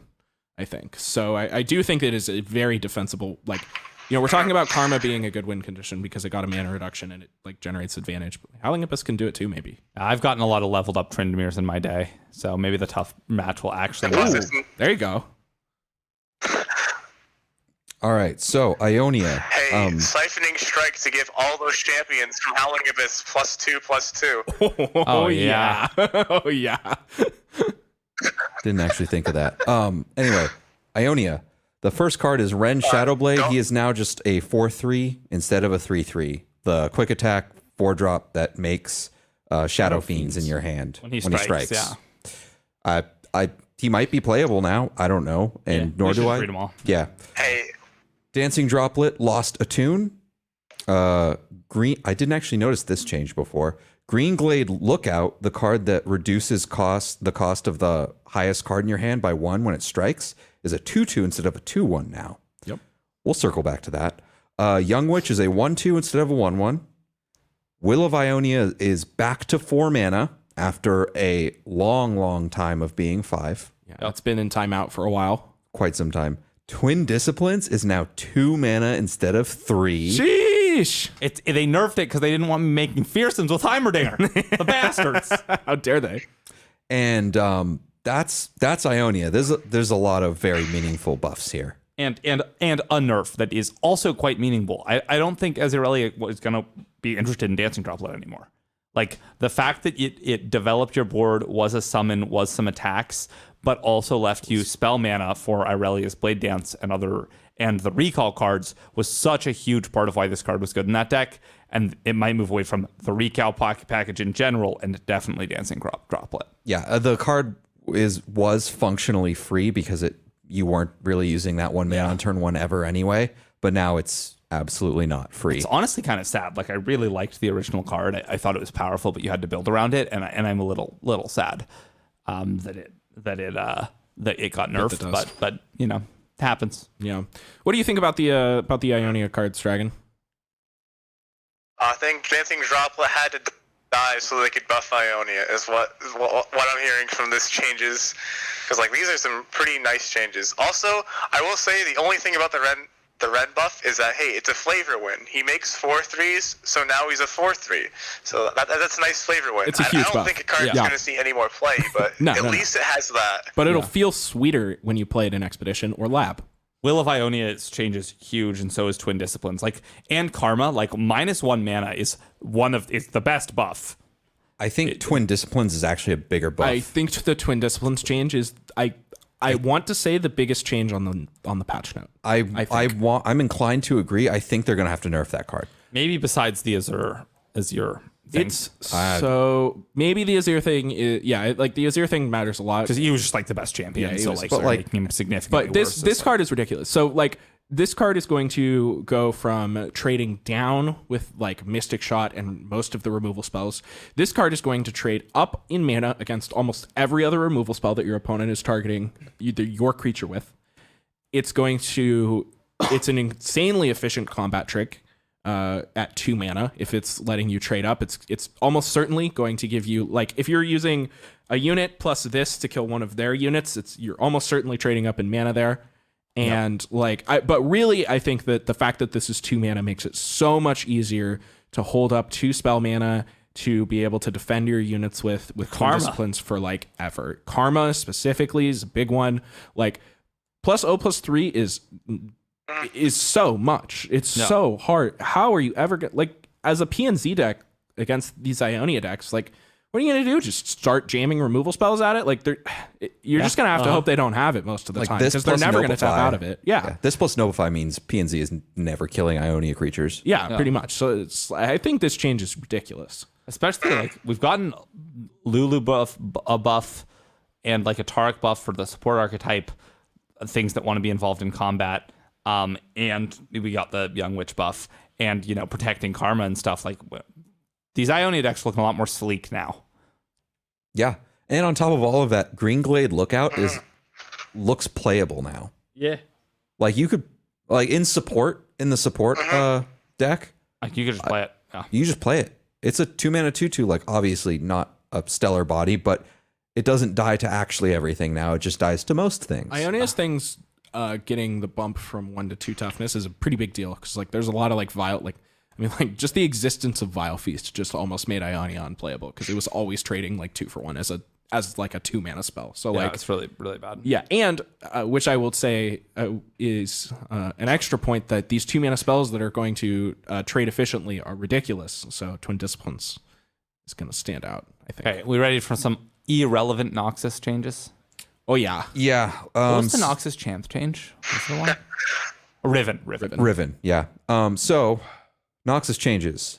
Yep. Our boy Incisive Tactician, that sick 8-drop that no one played, is now a 5/5 instead of a 4/5. yay! Well, it's kind of a 6 drop when you get reputation, but yeah, it's not It's no.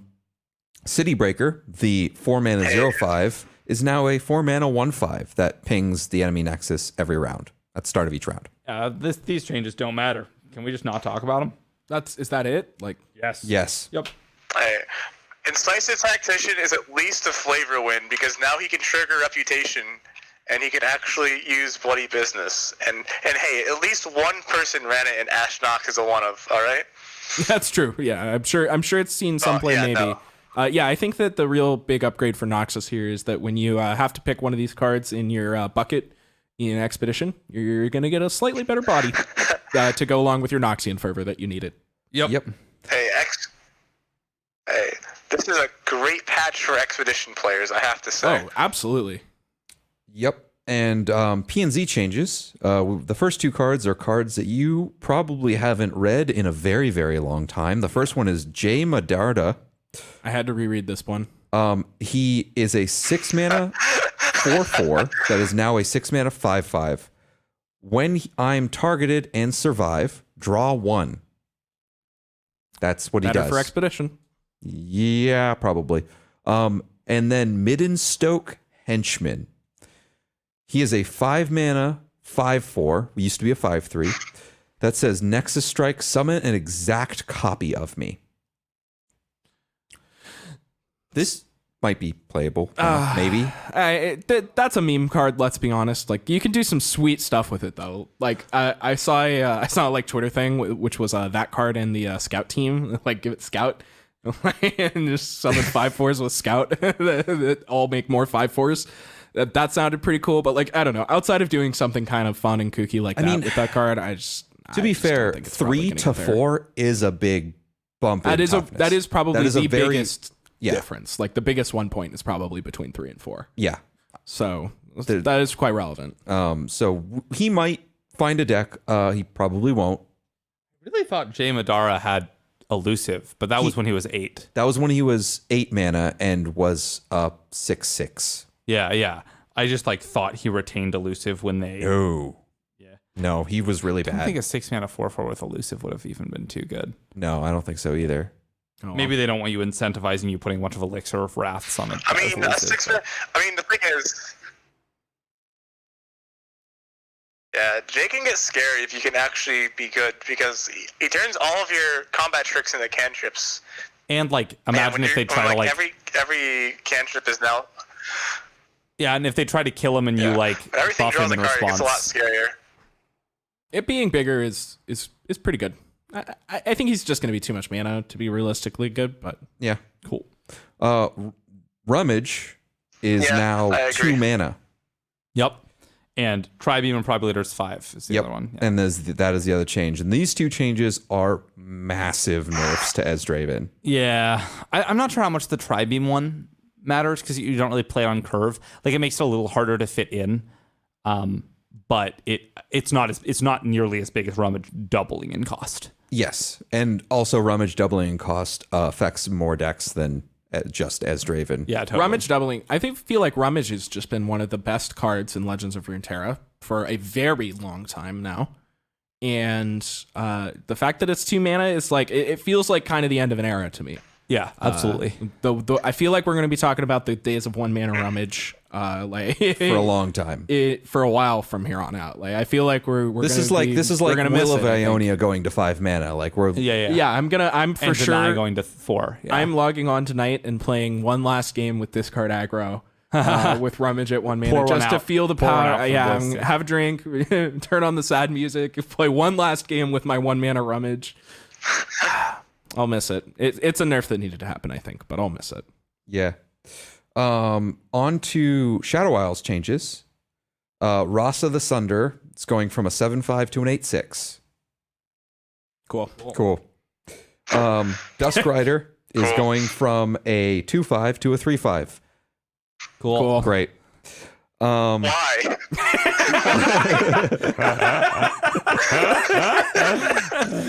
Honestly, yes. Why? I don't know. No one knows. I have almost 100% hit rate of getting this awful card off of Unspeakable Horror. My Got it every favorite part time. about this card is that in its text it says grant me +1/+0 for each time we've activated Nightfall, as if it Really? contributes in some way to the activation of the Nightfall. I mean, it does. It does, but It literally Yeah. does. Yeah, but like, you know what I mean? Yeah, I know I like what that it you refers mean. to the card and the player together in a we statement. Yeah. On to very meaningful changes. Escaped Abomination, the thing that Cursekeeper makes when it dies, Yeah. is a 4/2 instead of a 4/3. Used to be a 4/4. Yeah, let's not even talk about that. Stalking Shadows is going from 2 mana to 3 mana. It's gonna be a 4/1 someday. Yeah. That card will Yeah. keep going down. go ahead, Dragon. What are your takes on those 2 changes? I mean, those are 2 big changes: the Escaped Abomination, the Stalking Shadows. Big nerfs, yeah. Yeah, I think those 2 changes are way more relevant than the other 2 changes for Shadow Isles. Like, Escaped Abomination having 2 health now means it gets cleaned up by stuff like Avalanche and Blighted Ravine, which makes the matchups against Freljord way, way worse for Thresh Nasus And Mystic Shot. and those kind of decks. And then, yeah, Mystic Shot too. Like, the fact it has one less health makes it makes its high roll a lot less good because now it gets traded down a lot easier. And for Stalking Shadows to 3 mana, that makes it a lot worse for these more aggressive decks because they want to be tight with their mana. So like Spiders having to spend 3 versus 2 mana for this type of effect is going to be a big deal in a lot of matchups. So I think these are, but then again, Stalking Shadows has also been really nuts and really good. So I think these are fine nerfs. Legends of Runeterra has a long history of printing since Foundations, like since Foundation, starting at the Rising Tides, they've printed a good amount of burst speed, 2 mana draw 2s that are conditional in some way, and they've had to nerf all of them. And this was kind of like also perhaps a relic of that era. And the Rummage nerf feels similarly in having to nerf burst speed draw spells. The other ones being Deep Meditation, that used to be 2 after if you'd played 2 spells, and Pilfered Goods, that used to draw 2 for 2 mana, nab 2 for 2 mana, and that just is a rate that is a little too good. It feels like Stalking Shadows was a little defensible. You have to build your deck specifically around it. I mean, and you kind of did about the other 2, but I'm sad to see it go. It was a very important part of decks like Go Hard, decks like Spiders, and a really sweet part, but I do think it's probably a deserved nerf, even though it isn't something I would have ever thought to nerf. Really? Yeah, in my head, I would never be like Stalking Shadows is the problem. Like, Thresh Nasus doesn't play it, TLC doesn't play it, and those are the Shadow Owls decks I want to target. And like, I'm not interested in nerfing Nightfall or Spiders at this point. I think this is for deep, I think. Oh, really? I think it's a heads up nerf against the. I think this is a perspective nerf that like Mist Wraiths or Fearsomes or Spiders or whatever would probably be a little unchecked if like everything else got brought down around them and they just saw no changes. Stalking Shadows is just like a brutally efficient card. Yeah, and it has been for a very long time. It makes sense to be 3 mana to me. I think it probably Also, is just still going to be really good, basically. Yeah. Go ahead, Dragon. yeah, and one thing I want to add about that is that it also brings it more in line with that Predict card from Shurima that we saw recently. Absolutely. Which is the put a card from your hand, then it like predicts a card, puts it into your hand, then you draw another one. So it's like Stalking Shadows compared to that card. Stalking Shadows was usually better, but now they're about the same because they both cost the same. Now they both cost the same, so Yeah. Stalking Shadows isn't just more hyper efficient than that card is. Yeah. Yeah. Moving on to Shurima. The Clock Hand is going from a 4/7 to a 7/7. That's a big That's up. a lot of power. It's a lot of power. Someone mentioned that it is now Bjergable. Yeah. Oh, Yeah, Babbling Bjergable. Yeah, that's important, actually. Yeah. Yes. So Thrall's got a. I don't. Is Thrall's already playing that card or is Played it? a couple sometimes. Yeah? The Okay. 8-drop is nice for Yes, Lissandra. Thrall's already plays. You play Clock Hand because it both gives you triggers to get your Watcher, and then also lets you summon Thralls that you haven't been able to advance as easily that game. So it's definitely like +3 power for that's also kind of nice because now it means that they kind of have to block it because now it has 7 powers. It's a lot of damage it's pushing, but Yeah, it's totally. not too relevant because it's 8 mana, so it's coming in really late in the game. But hey, 7 power makes it block better, so Yeah, nice. totally. I have one really fast, awesome story about the Clock Hand. When I was playing Thralls, I was playing against TLC one game, and my opponent watchered my deck, and my opponent I attacked, put them to 2. My opponent, it went to the next turn. My opponent watchered me, eliminated my deck. I was like, well, we got one chance, and I played the Clock Hand. And I was like, all right, 0 mana, make a random landmark, nail Blighted Ravine, and then count down my Blighted Ravine to kill you. That's It was sick as sick. hell. Yeah. Wow, that is sick. Next card that's is pretty nice. Raz Bloodmane, the 7-drop that was a 6/6, now a 7/7 that says attack, give enemies -2/-0 this round. And it has Fearsome. Maybe this card's playable now. Kind of beats, yeah.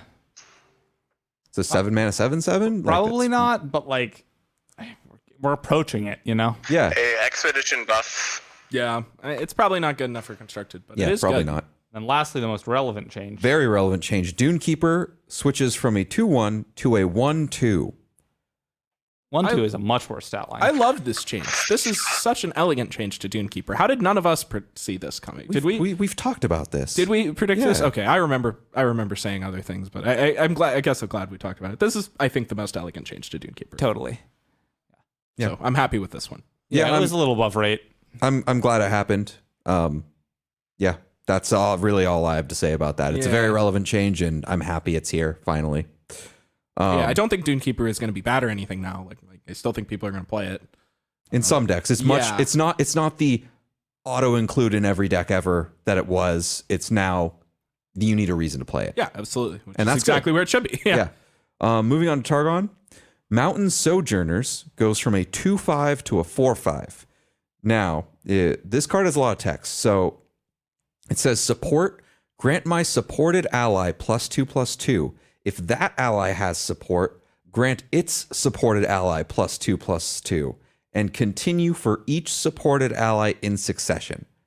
So you can like chain support +2/+2 across a big board of supporting creatures was the idea. And no one ever played this because it is a 5 mana 2/5. Yeah. But +2 power is a lot. Absolutely. 4/5 is like a pretty decent stat block. I think that it's probably just still too situational to be really good, but it could see play. I suppose. I'm going to disagree. I think that this is like very reasonably playable now. I mean, it is unarguably good in its deck. I just worry that the deck building requirements are a little too strict. I don't think you have to. Whereas before you had to like try and all in this card a little bit. I think you just don't care that much anymore. Like you can just like a bigger sort of blade play keeper. It just adds. Yeah, you can just get like 2 triggers and because it's a be 5 happy mana with it or 4/5 and whatever. it gives +2/+2 to something, and that alone is okay. Yeah, you're not wrong. Totally. And there's huge potential upside. So anyway, Sun Guardian is going from a 4/3 to a 4/4. That's not super relevant. Yeah, that's the 6 mana guy with Overwhelm that gets +4 sort of on Daybreak. Yep. And then the bigger change, Star Shaping. Yeah. Heals There are 4. 3 more actually big changes. Yeah. Star Shaping heals 4 instead of 5 now. Yeah. And then, I mean, let's just power these out and talk about them all at once because they're all invoke cards. So That's true. Star Shaping goes from heal 5 to heal 4. The Serpent goes from a 2/1 to a 1/1. That's the 0 mana challenger invoke unit. And then the Fangs goes from a 4 mana 3/2 with lifesteal to a 4 mana 2/2 with lifesteal. Yes. And so that's the invoke package nerf. Dragon, what do you think about all the Targon cards as a whole? There's a lot to think about with those cards, I think.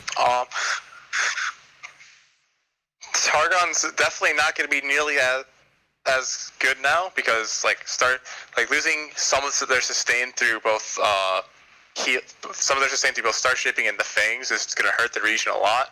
Serpent can't clean up nearly as many units now. Like 1 health and 1 power and 2 power mean a lot. It also means that it can't beat any combat trick that your opponent would play without having to use your own combat trick. Like if they have a Zoe, they can now Pale Cascade to save it from Serpent, whereas before you really couldn't.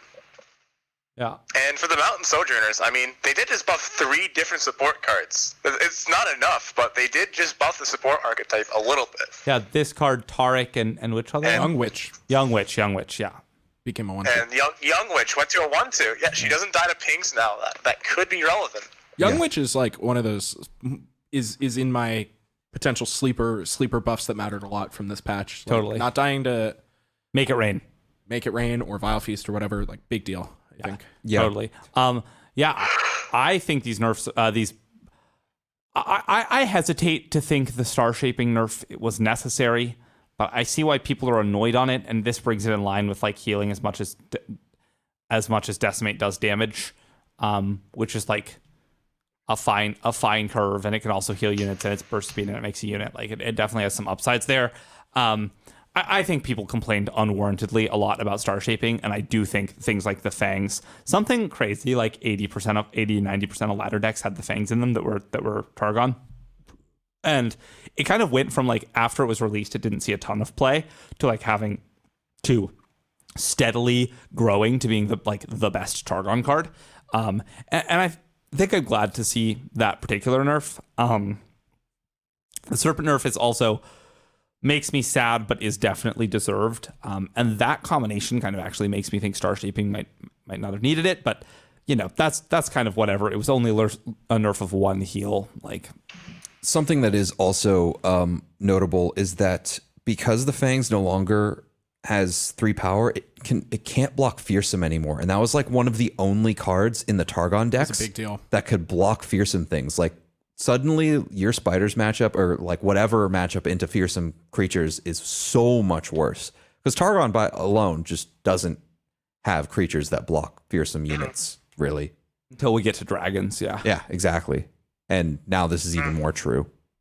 Yeah, I think that that is actually a good point. Yeah, the difference between 3 and 2 power like does really matter because this was the best card against that deck because you could play the Fangs and then get like a 0 mana 2/1 that ate a Mistwraith or a 1 mana 4/1 that could block and trade with a big Fang. Like Yeah. this card was really hard for those like aggressive, fearsome oriented decks to beat. So this change matters a lot, I think. Yeah. Totally. And that's all of the card changes. Massive, just like they didn't nerf. We did it. They nerfed everything a little bit, but didn't like they didn't TF Fizz nerf like 4 cards in it or whatever. Yeah. Much more moderate. What do you guys think as a whole? Now that Funny we've you talked say about it. TF Fizz. They did nerf TF Fizz with Rummage. Oh, that's true. They did. What do you think about the patch as a whole, Purple? Dragon? Oh yeah. Yeah, go ahead. Oh, okay. I like it quite a bit. I'm really excited to play with all of these cards. I'm most excited for new cards still, but I will definitely be slotting old cards into those decks. That this Karma change is awesome. The Heimerdinger change is awesome. Karma Ez and Heimerdinger Karma were like 2 of my favorite decks for a long time. And there are other cards from those decks that have stayed nerfed, but I'm just definitely very excited to go back to that like mid-rangey kind of control-y style. Very excited for Make It Rain, though I'm a little concerned about that one in particular. That is the only one, honestly, that I think the buff might have been too much. Will of Ionia, I think, will be totally fine, and it'll be good to give Ionia any way to deal with things that isn't having to use Homecoming. The nerf to Will of Ionia does make Homecoming look a lot worse. I think the only difference now is that Homecoming can hit landmarks, and you can get upside by bouncing your things. That's pretty much how I feel about it. I'm glad Nasus got nerfed. That was a good nerf to Nasus, I think. I agree. I'm glad they just decided to nuke the whole meta, and we're going to start fresh. And I'm so excited to play this game again. And I'm very happy that I can say those words and have them be true. Yeah, no, absolutely. I mean, there's going to be so many things to try. I think it's going to take a long time for the meta to like settle after this. Regardless of where the meta ends up, like the next 2.5, 3 weeks of LOR are going to be phenomenal, right? So like, make sure you get in and play the season early is my recommendation. I think it's going to be a blast. There's almost too much in the patch to even make a concise summary of it, because I have no idea what is really going to happen with this patch. I think we're going to have to play the cards and find out. So yeah, we've already said what we're excited about. Yeah, I've got a lot of stuff to try. I think I'm excited to stream a bunch of our testing games. I know me and Noble have been talking about doing that. So I think without further ado, it's probably about time to get into our listener questions for the week. Yep, and our question of the week is from Leovold, and they ask, what do you think would be a sleeper card in the new set, i.e. a card that most people think is bad or unplayable that is actually pretty good in the right shell? And their personal pick is Glorious Evolution. That's a good one. Which one is that? That's the 10 mana one? Completely unplayable spell. Yeah. I've got a good answer. Mine is the unicorn, the 1 mana P&Z card that makes the hex tech thing that says when you predict you draw it, that deals 2 to the enemy board and the enemy nexus. It's a 1 mana 2/1. Yeah, it's the 1 mana 2/1. Oh, the Fallen Feline. Yeah, the Fallen Feline. Thank you for the name. Yes, Fallen Feline. That's my sleeper banger from these predictions. Like that card might actually end up being a really important glue for those decks that helps them get to the later game. Yeah, kind of under the radar. What's the spell Echo makes called? The one he makes, or when he flips? No, the one he makes when he strikes. Oh, time something. The little cantrip, just 2 mana burst speed, predict, draw card. I actually feel like might tie like a good amount of decks together. Like I might be interested in playing that in Karma P&Z decks, like in random Heimerdinger decks. Like I think that amount of selection is not something to scoff at. And I think might be quite good. In a similar vein, I feel the same way about Rek'Sai's Champ spell. The like put a guy on top of your deck, make 2 lurk units, just like read to me as a really good rate. Like we were talking about 2 mana draw 2s. It has a downside, but it also has the upside of putting lurkers on top of your deck, and that card feels like a little slapped onto me. Yeah, I would hesitate to call Time Trick a sleeper card. I don't think anyone looked at that card and was like, that's great. I don't know. People seemed reasonably high on it in the subreddit. I think. Man, I can only remember the ones that were good when I That's true. read the There's question. there's all right? some that are just bad. What's Yeah. your sleeper card? Yeah. I mean, that card is pretty good. Yeah, I don't know what my sleeper card is. I want to give it to the 3-mana shuffle a card and predict. Yes. What's that card called? Do you remember? Careful preparation. That Because one. I was gonna pick that one. You. Yeah, we'll talk about it, Dragon. Yeah, you go for it. Yeah, I mean, for one, it's shuffling away instead of discarding. So it's one of the few shuffle effects that actually exist in the game, and that can be relevant with hand buff, with like some buff cards, or like if say you buff a card and put it back in your deck, and you're able to get it from your deck with something like a Felios Champ spell. Granted, you're probably not going to be doing that, but it's something you could do. Yeah. And like it lets you predict and find a card from your deck as well, and then put it into your hand, and then get another one. So let you get an extra copy of a card, and you can draw it twice. And there are some cards that you want to draw twice, and you don't mind, even if you only have to wait a turn to get one, and it replaces your top deck. Sometimes you want that card to be your top deck as well. So there are definitely some times where I think that card would be really good for the card selection. Although the card just having to shuffle a card away can definitely be a downside, but I still think it's pretty good. Okay. Moving on. Dragon, what is your favorite emote? This is a question from Keon Spy. Quinn emote, 100%. I love the Quinn emote. It's so choice. much fun. It's so much fun to use the Quinn emote when your opponent makes a play that's pretty questionable, or like they take a line of play, or like they go to kill your unit and it doesn't actually kill your unit because they forgot it had tough or something like that. It's really fun to just use the Quinn emote to BM people sometimes. It's the best BM emote. Yeah, I just that is a really good choice. I might have to give that one a spin. I've never even used the Quinn emote. Yeah, I don't know that. Yeah, I should try it out. I'm gonna have to try it. I agree. That one is.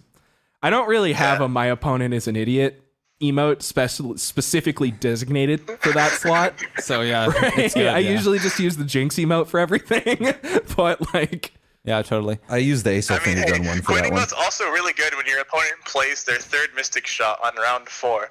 You're like, wow, really? You drew all 3 of them, huh? yeah, this is suspicious. Yeah. Yeah. Next question comes from Merciless Carinal. What is the smallest change you think you could make to a card that would absolutely break it? Example, giving MF Quick Attack, or the devs claiming Draven as a 4/3 in beta was the best champ in the game, which I believe. I do believe that. I could see that. I mean, at the time, I could see it. I would make Rummage 1 mana.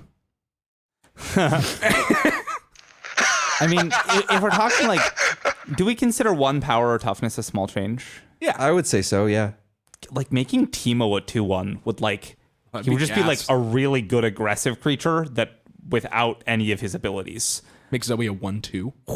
Yeah, Zoe as a 1/2 would be sweet. I was thinking Riven as a 3/5. 3/5 Holy or moly. even 4/4. How- 3 mana 3/5. I think 3/5's better, honestly. I think. Like that extra point of toughness just is so massive on a 3-drop. Oh, you know what I would do? I would make Wiggly Burblefish a 3/1. That's a good answer too. What about you, Dragon? If we're gonna go for the fun change, we're gonna go for the funny change. Make Badger Bear a 4/4 again. Yes. There we go. The full revert. Nice patch, Riot. I hate it. Yeah. Give me all my powerful cards back. I mean, for an impactful change, I think something that might actually just completely break the game would be like giving some of the 1-drops with more power, like Precious Pet as a 3/1 would be pretty nuts. Yeah. Or like I hesitate to call +1 power. Making Jury Rig, Jury Rig a 2/1 when that gets summoned from that card, that would be really nuts. And but it also kind of feels like making like doubling the power of a 1-drop or like increasing their damage by that much might not be a small change. I know that's what I said for mine. I'm just thinking about it. Yeah. And like, Oh, it's not a small change. Yeah, Let's be it's clear, really but not a There's small only change. so many knobs, right? Like, yeah, totally. Anyway, Yeah. next question comes from Sna Info Blah. Would you give leveled MF her Overwhelm back? Well, this is a moot point because But I would. Yes, I would. And I wouldn't. I was going to answer no to this question. really, Like, it just doesn't feel like she needs it, and like, it makes a big difference. and we're getting nerfs, so pirates, scouts, and MF Aurelia all have a chance to be good. I probably wouldn't risk it, honestly. Interesting. Interesting. Yeah. Especially if I was unnerving Make It Rain, which is her champ spell. Like, I would not have touched that card. But like, I really think the Overwhelm is not that consequential anyway. So like, if we're planning on turbo flipping with Aurelia, though, like maybe it is. Yeah, I was going to say, like, I'm just going to have to agree to disagree on that one. But anyway, next question is once again from Merciless Carinol. What champion are you now most excited to get to work with aside from the new ones? In parentheses, incoming karma answer. Yes, you knew. Yeah. We'll probably have to. Oh, how do they know? Yeah. They know. Which one are you most excited to try and break, Dragon? Oh, I don't know. I think I'm honestly more excited to try the 2 new champions than the champions that got changed, because Which 2 new ones? I mean, I guess J4, definitely Pike and Rek'Sai together look really fun. But I mean, J4 also could be really good. Like, Shen J4 was already a pretty good deck, and now a lot of the other decks in the meta just got nerfed, and so did Edge Draven, which is one of the worst matchups with a 2-mana Rummage and 5-mana Thermo. And it got so maybe Shen J4 can make a comeback. Oh yeah, and also got some nice new cards, and like three strikes is not that many. So like, you're honestly gonna probably level J4 up the turn he comes down if you ever get him. Most of the And time, like, I level think. J4 is a house. Like, some decks just full to J4 leveled on the spot. I've been saying it for a while. Jarvan's really good. Yeah, that's my answer too. Like, I've been saying it for a while. Jarvan is insane. The 6-mana. Well, 2 buffs later. Yeah, 2 buffs later. It's a powerful effect. His flip side's really good. He's pretty easy to level. Like, I'm here for it. I think Gen Jarvan is going to be really good. I'm also really excited to try. I definitely am going to put an Aphelios deck together. I'm going to try it. I'll at least play a couple games and then report back. I'm excited for the big buff of putting Heimerdinger to the pre-nerf Talia stat line, which we all know is good. Oh yeah, do for it. But like, I do think that buff matters a lot, makes it a lot less fragile, and I'm excited to play it. I also just like had the thought of like playing Pike Renekton, because like he has the list and the and a different lurker that gives vulnerable is just like a lot to give Renekton, and then like listing something with Renekton is obviously really good, and vulnerable is good with Pike because he quick attacks them, and you're in Shurima, so you just get the other lurkers that aren't necessarily That sounds Rek'Sai. pretty good. Like, Renekton could maybe be better than Rek'Sai if you don't want to go all in the lurking. Like, that could just be cool. You could also just play some of each potentially. You know, it might be like a 2 Rek'Sai 3 or like a 2 Pike 3 Renekton 1 Rek'Sai type of thing. Like, Yeah, you could mix and match for sure. 2-2-2 or etc. Yeah. The next question comes from Yost with the most. Pike emote rating. I will be honest, I have no idea what the Pike emote is. He throws his harpoon, and then it comes back with just a boot on it, and he's like, huh? And then he does it again. I was not super impressed with the Pike emote. I think he brings back the boot. I don't know. I mean, maybe I'll need to see it in action. Maybe It could be like the Zillion emote, where like we at first think it's not that great, but then it really turns out that it's with the amazing. animation, with something. like, Yeah, because Zillion emote is like the best emote. it might be like really good when you cast Death from Below and then, totally. like go catch a boot or whatever. Like that could be really good. Skewer, yeah. Yeah, but like the Zillion emote was so good whenever you played a recall thing. Maybe it'll find its own niche. I'm but gonna not go stoked. ahead and say that I actually after hearing what it is, I think this emote is actually pretty sweet. I think that I'm gonna love to use this emote when my opponent tries to make a play and fails miserably.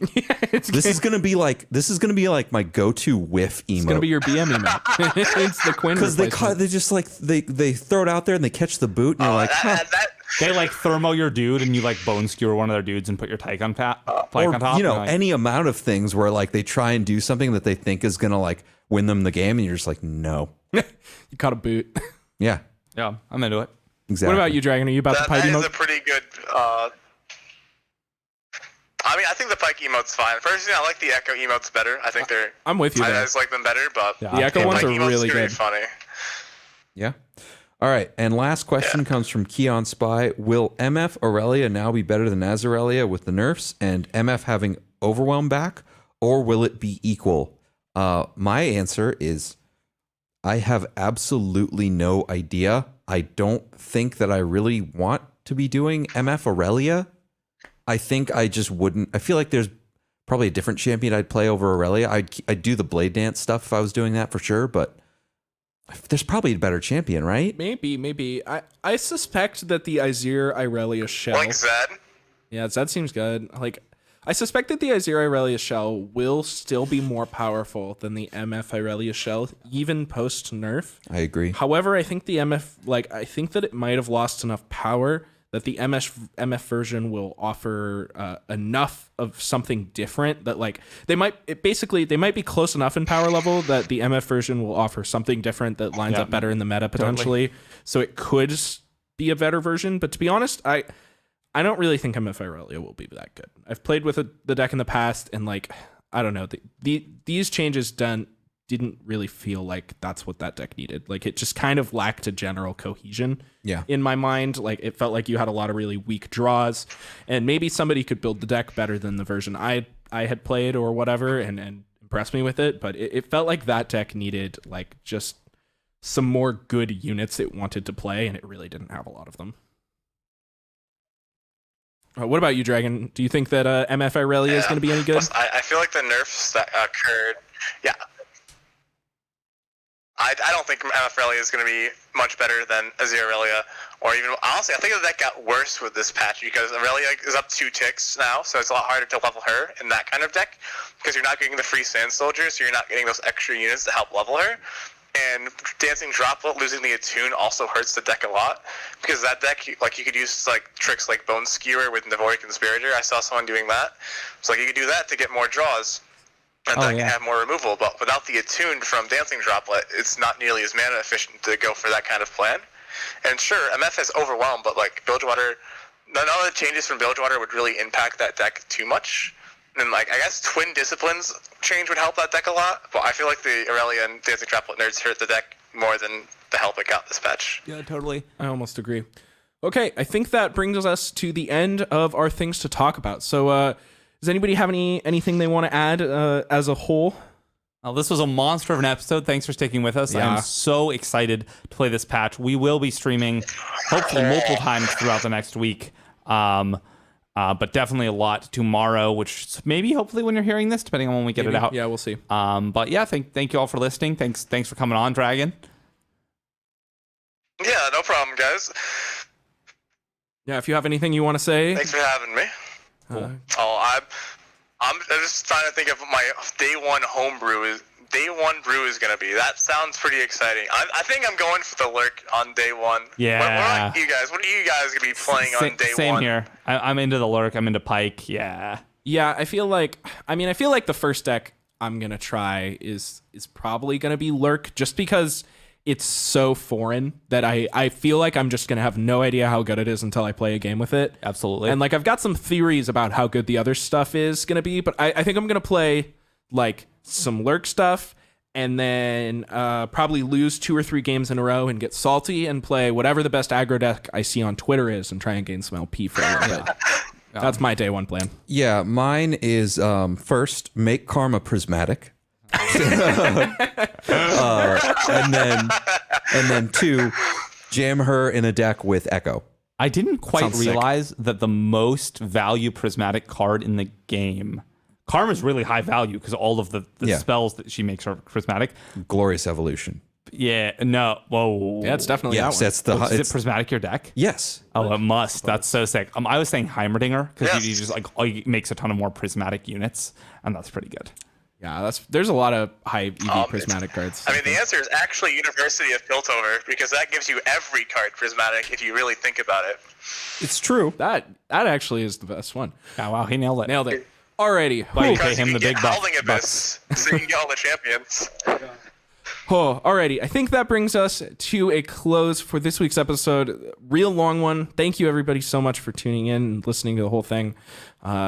I'm really excited for the patch. Dragon, thank you so much for being on and talking through the patch, talking through the seasonal with us. It was great to have your takes on things. And if you Yeah, guys thank you very much for having me. are not a member of our Discord, and well, you should be. And there's a link to join our Discord wherever you're listening to this on. So make sure you join the Discord.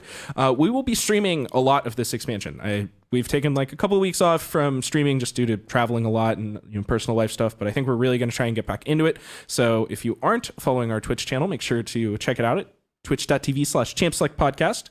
And without further ado, we will see you all next week on Champ Select. Bye-bye.